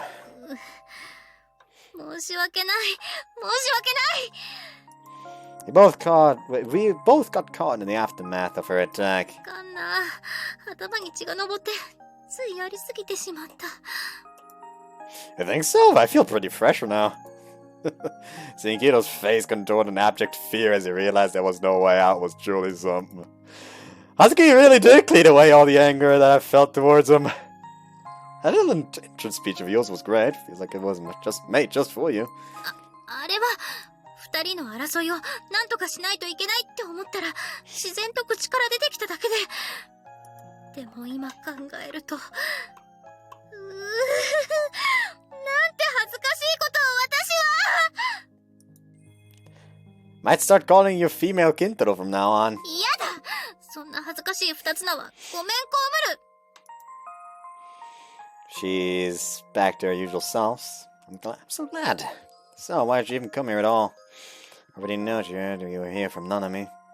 But you didn't have to come here. すまなかった、サトル。まずは謝らせてくれ。What for? 私は自分で決めた大事なことを忘れて、サトルに心ないことを言ってしまった。What words? 君の恋人になるとき、私は誓った。私のすべてを君に託す。この身が果てるときまで君に尽くすと。But I lied to you. I used you. You had every reason to be upset with me. いや、それは違う。たとえ君が私を測ったとしても、私は最後まで君を信じ続けなければならなかった。それが人に身を尽くすということだ。なのに私は自分の矜持に固執して道を誤ってしまった。申し訳ない、サトル。私を許してくれ。 She bows her head. How good-natured can a person be? The extent of her kindness never ceases to amaze me. Please don't. I'm the one that should apologize. Sorry I lied to you. I'm sorry I couldn't say the truth. いやいや、悪いのは私だ。No, it's me! We stared into each other's eyes and then burst out and laughed. 何をやっているんだろうな、私たちは。 You really are. Sorry though. I couldn't go public about what I was doing. その辺はナナミくんから聞いたよ。それでなんとなく事情は察した。 What did you tell you? I know Nanami's aware of just how important it is for us to keep our identity secret, but I just want to make sure. サトルもナナミくんもとある組織に所属していて、様々な任を負う存在だということは聞いた。今回は木戸直樹がターゲットで、研究室からデータを盗んだのも犯人だと特定するためだと言っていたな。Yeah, that's the gist of it. つまり君たちは闇に紛れて悪を打つ現代版の隠密同心だったというわけだな。すごくかっこいいじゃないか。 I guess you could say that. I should have expected a reaction like that, to be honest. 本当は分かっていたんだ。君がただの悪党であるはずがないと。なのに私は君を信じきれなかった。 No, you're right. What I was committing was a crime. I broke the rules and lied to you. Would you still trust me in spite of that? She breaks into a smile. 小さい頃私は時代劇で悪いことをした人間 There を we 許 go. して逃 I がす mentioned that. という展開が理解できなかった。 I mentioned how he would teach her why this is the case. お父様はそれが人情だと言ったが、どうにも納得がいかなかったんだ。でも今はよくわかる。罪は罪、規則は規則だ。勝手に曲げては法が立ち行かない。だが規則を守らせる側もまた人間なんだ。間違えることもあれば過ちを犯すこともある。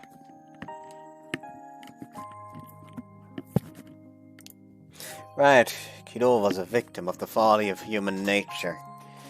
正義を貫く人間が不完全なのだとしたら、悪いことをする人間もまた不完全だ。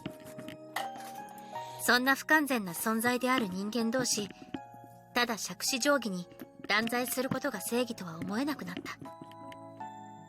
では何が人を裁くのか。 Human nature. そう、最後はやはり人の世の情けだ。君がやったことは法に触れる。良くないことだ。それは間違いない。フローチャート画面だな。だけどおかげで木戸の悪事が暴かれ、彼が更生するきっかけになるなら、それはいいことだ。古来より尺を曲げて陣を直ぶという。私は悟を信じる。君は悪意を持ってその力を使うことはないと。 Hazuki. しかし一時とはいえ私は君を疑ってしまった。こんな不甲斐ない恋人では悟から愛想をつかされても仕方がないな。 She casts her gaze to the ground solemnly. So I gently put a hand over her chin and raised her face. Do you still love me? 当然だ。私には悟しかいない。悟しか見えない。私の恋人は悟じゃなきゃダメだ。 I'm at 3 hours. This is a problem.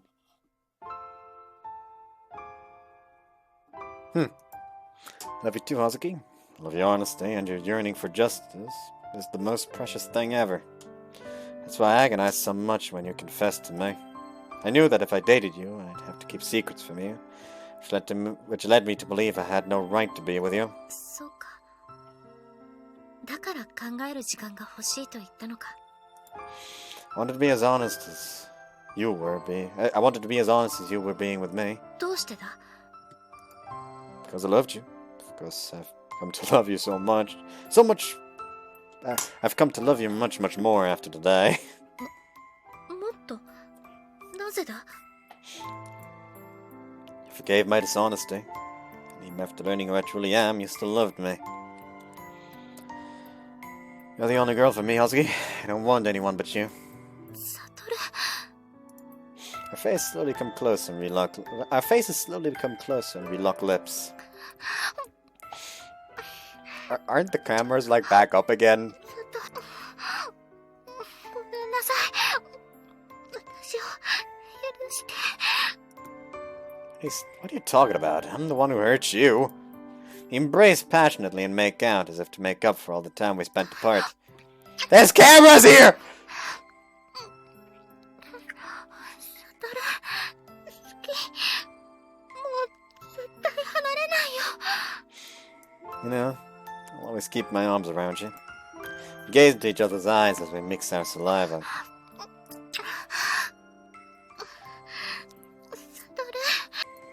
I love you. Just seeing that begging look on her face is causing my heart to beat like crazy. I can't keep the seat in check. 悟のすごく硬くなっているぞ。 I can't help it. It's been so long since I last got to be with you. そうだな。私も悟に会いたかった。会って抱きしめ合って、いろいろしたかったぞ。 Go somewhere else. Oh, in the mood for what? それは。言わせるな、恥ずかしい。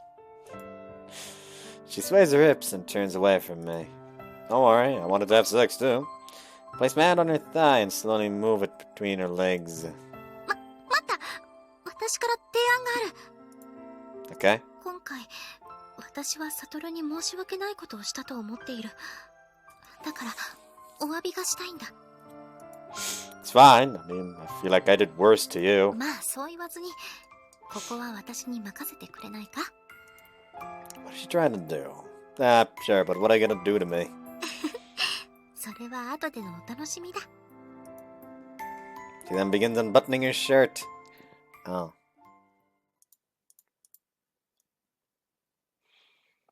Like I low-key really actually want to like download the R18 patch and watch the sex scenes 待たせたな。 because I'm legitimately intrigued how the fuck they're gonna like build the abilities into the sex scene. Like I'm legitimately interested. Like I'm legitimately curious how they like integrated those into the sex scene because I will be disappointed if they didn't do that at all. So I'm so fucking tempted to just get the R18 patch and watch them just so I can see what it is.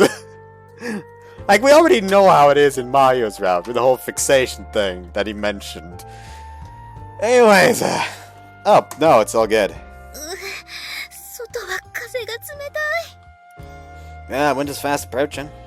フローチャート画面だね。 About the future, apparently. It's been a month since the incident at the pool. School was placated by Hazuki's fervent appeal, and they limited Kido's punishment to a letter of apology and 1 month of suspension. He actually admitted to his wrongdoings fairly readily. Maybe Hazuki's passion inspired him a little, who knows. Now he's just shit scared. So, how's Kido doing? ああ、見違えるほど明るくなったな。たった1ヶ月で別人みたいだぞ。Hazuki is allowed to speak with Kido on a regular basis along his side his assigned counselor. At first, things were a bit unfriendly, but I hear they've grown fairly casual with each other now. 最近彼女ができたらしくてな。いろいろと悩みもあるらしい。What?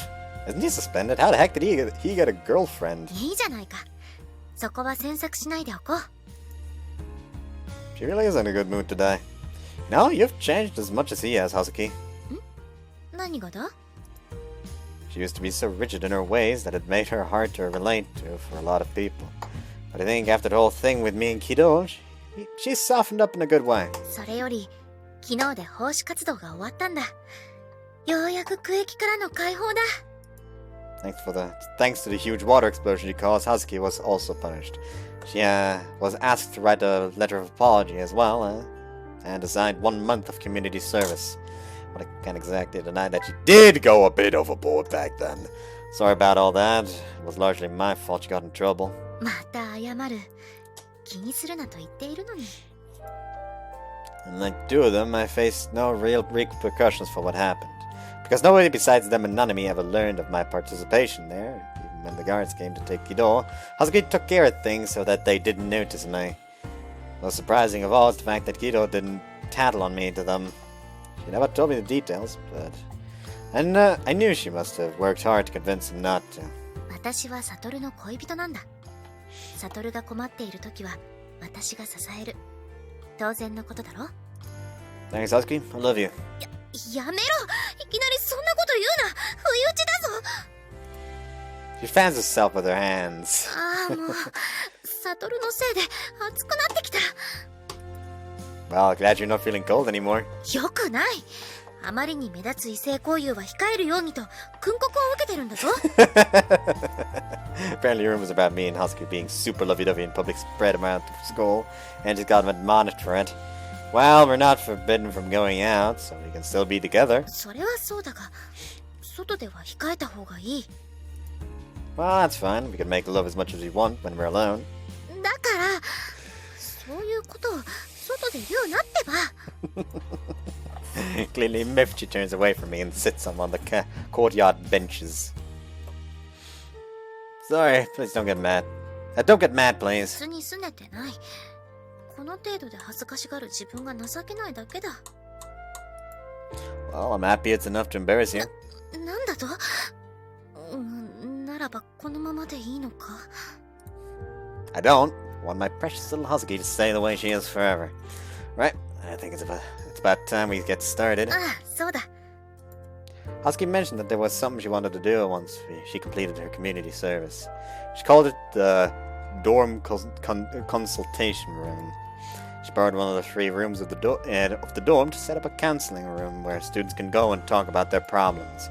It didn't seem so hot on the idea when Mibu brought it up. It caused a change of heart. 今回のことで思ったんだ。キドも悩みを気軽に相談できる場所があったら、あんな風にはならなかったんじゃないかって。もちろん、キドが私を頼ってくれたかわからない。だが、何もやらないで嘆くより、一生懸命にやってみてから考えた方がよほどいい。She looks up at the bright blue sky and 私は smiles. 自分の保身を考え、おじけづいていた。相談室を始めたことで、一部の人間から調子に乗っている、出しゃばっているなどと言われるのではないかと。でも、それがどうしたというんだ。私の力を必要としてくれる、私を頼ってくれる人たちがいるなら、私はその人たちのことを考えたい。せっかく同じ学院に通うんだ。少しでも多くの学生が楽しく過ごせるようにしたい。なんて考えるのは傲慢だろうか。 Not at all. You'd be arrogant if you were doing this to gain something yourself, maybe. But you're not. You're doing this out of a genuine selfless desire to help others. サトルにそう言ってもらえるなら安心だ。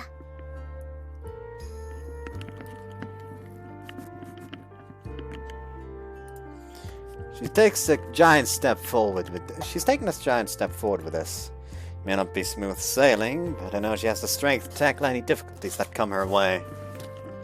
なあ、サトル。サトルはずっと私のそばにいてくれるのか？ What do you mean? そのままの意味に決まっているだろ？サトルがやっている闇の家業については私にも話せない。それは重々承知している。だから今まであえて詮索してこなかった。でもこれだけは教えてくれ。サトルやナナミくんが闇の家業の務め人であることは本来絶対に知られてはいけないことだろう。だが私は知ってしまった。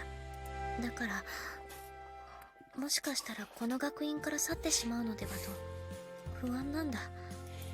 Dad chose not to report about Hazuki to the higher ups.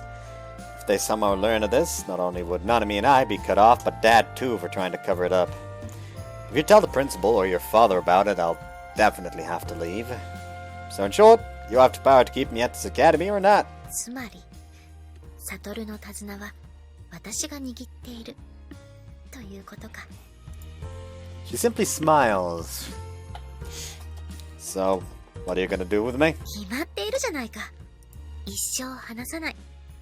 サトルにはずっと私のそばにいてもらうぞ。 Looks like I'm in for a rough time. ああ、大変だ。その代わり私もサトルに全てを託すからおあいこだな。 So, we hold each other's reins. サトルはそういうのは嫌か？ It's funny that there's still any doubt in her mind at this point. Of course not, I have no eyes for anyone but you. あ、私もだ。サトル、愛しているぞ。ずっと一緒だからな。Enter the ending credits. Which I'll shut myself up for, by the way. So.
Alright, the background of the fucking ending credits really reminded me of Toko, which is bad.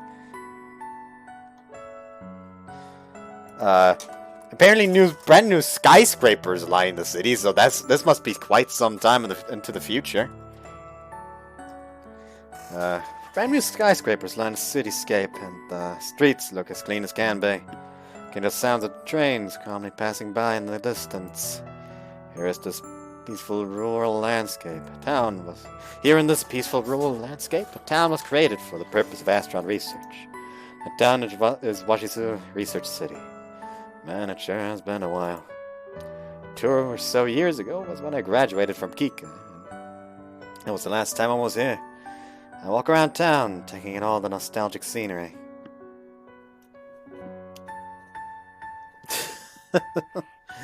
This place sure brings back memories. Used to come here all the time with my friends to shop and do other things. Husky and I also came here on a number of dates. Wonder what she's up to. The dome counseling room that Hazuki created was met with skepticism from the student population at first. However, thanks to the efforts of Mitsukasa and our other friends, as well as some advertisement from the academy, people gradually started to come to her. Most surprisingly of all is the fact that Kido and Watarai also eventually became volunteer helpers. Once she gained their trust, they became quite good friends. I guess that's just Hazuki for you. Personality attracts people. But alas, good things come to an end. Hazuki also graduated with me 2 years ago. Mibu took over the dorm counseling room, and I've heard that students there now continue to keep it alive as a school tradition. Speaking of Hazuki, すみません。 she's a police 科 officer. 学院はどうやって行けばいいんでしょうか？ After wandering for a while, I arrived back at the train station. A young girl is asking a police officer something by the entrance. The officer gently smiles for the clearly nervous girl. はい。あそこにライトレールという路面電車が見えると思うんですけど、あれに乗って吉科学院前という駅で降りれば、もう目の前ですよ。ありがとうございます。 The young girl bows and trots off as the officer waves her goodbye. After a few seconds, I walk up to her. Hey there, Husky. あれ、サトルじゃないか。どうしてここにいるんだ？ Want to see you on the job. After graduation, Hazuki, needless to say, decided to aim to become a police officer. At the time, it was hard for Astros to join the force. But thanks to the help of her father, being the high-ranking officer he is, she was admitted. It seems like the pro-Astral faction also did some work behind the scenes to help end that taboo. I have a feeling those guys are the higher-ups my dad always mentions to me. そんなに私の制服姿が見たかったのか？そういう思考か？ Why is it always something sexual with you? エロじゃない。というか、警察官にそんな話題を振るな。まったく、君は卒業しても全然変わらないな。Neither of you, as a matter of fact. She's still as honest and upright as she ever was. それは君が知らないだけだ。近いうちにアストラル能力者の相談課が設けられる。そこに配属されるのが私の夢だ。と言っても、今はまだ番所勤めの巡査だがな。Father apparently got in close contact with the pro-astral faction. Imagine after the whole ordeal that inspired Hazuki to become a police officer. Heard their cooperation greatly helped towards establishing that new counseling department for astrals. I know you're moving up in the world, silly. All I meant was that you're still my sweet, beautiful Hazuki. バカ！なんで急にそんなこと？私は警察官なんだぞ。そんな風に褒めたっておめこぼしはしないからな。Yep, it's still the same old Hazuki. It's about time for our move, right? Came to talk about that. ああ、そうだったな。Hazuki currently lives in the police dormitory. By custom, all fresh graduates from the police academy have to live there for a period of time. Next month, however, she's finally allowed to leave. Of course, she'd be coming to live with me then. ようやくだ。これでずっとサトルと一緒にいられる。Yeah, I've been waiting for ages. For the past year or so, we've only been able to go on dates when our schedules lined up, which wasn't too often. But now I'll be able to see your beautiful face whenever I come back で home. きればここでサトルに抱きつきたいが、あいにくと制服でな。I understand. We'll just have to make up for it by making sweet love the next time we're alone. そういうことを公共の場で言うのはやめろというに。Hello? サトルくん、非番のとこ悪いけど緊急招集だよ。14時までに最寄りのセーフハウスへ急行。Alright. なんか都合悪かった？ Nah, not really. I just wanted to talk with Hazuki a little more. あらら、デートの邪魔しちゃってごめんね。That's not your fault. Anyways, I'll contact you again when I get there. I heave a heavy sighs as soon as I hang up the call. 仕事でも入ったのか？ Yeah, I did. Sorry. 非番なのに大変だな。I'm sure you'll realize this pain yourself in due time. 嬉しいような、悲しいような。お互い因果な商売だな。No way around it. Even if we walk different paths, our aspirations are still the same. We move forward with the conviction that our actions will lead to a better world for all. Well, I better get 怪我 going. には気をつけてな。サトル、愛してるぞ。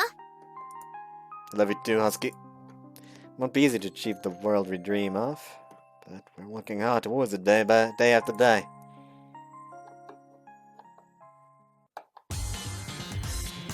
Justice and love achievement unlocked.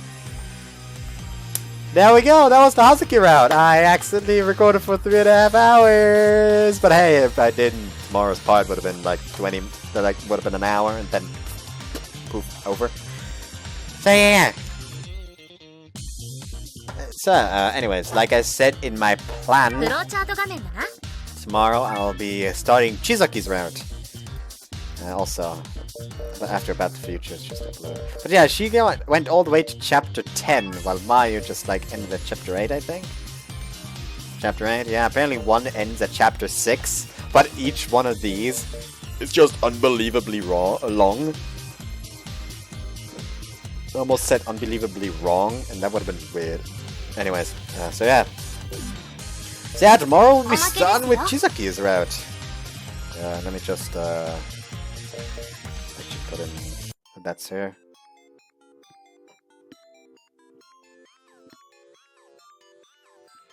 I don't know why I did that. Anyway, so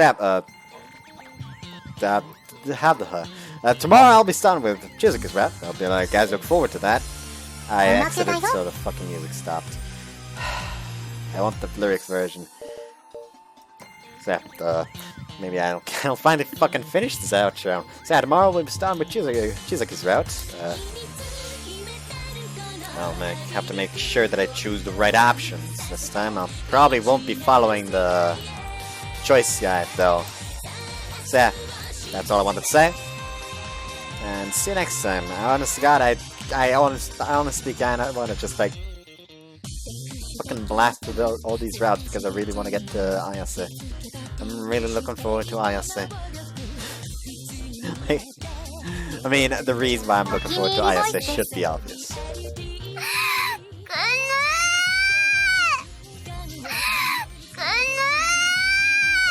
Kind of proud I managed to move on to that voice line without even looking at it.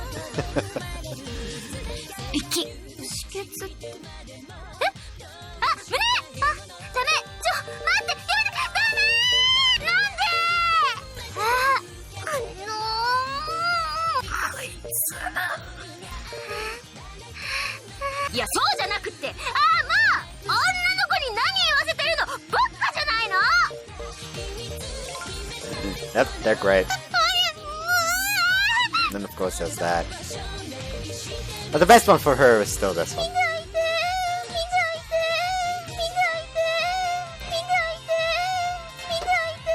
Still don't know which one to put that one in. Maybe all of them? Like if I end up making a Nanami noises video, just put it in Nanami noises as well as Ayase and Hazuki. There is, however, only one Mayu noise, which is problematic, because if she really does end up being the only Mayu voice, I won't be able to make a Mayu noises video. So yeah, anyways. Hope you guys enjoyed this one. I've wasted enough time. Bye-bye.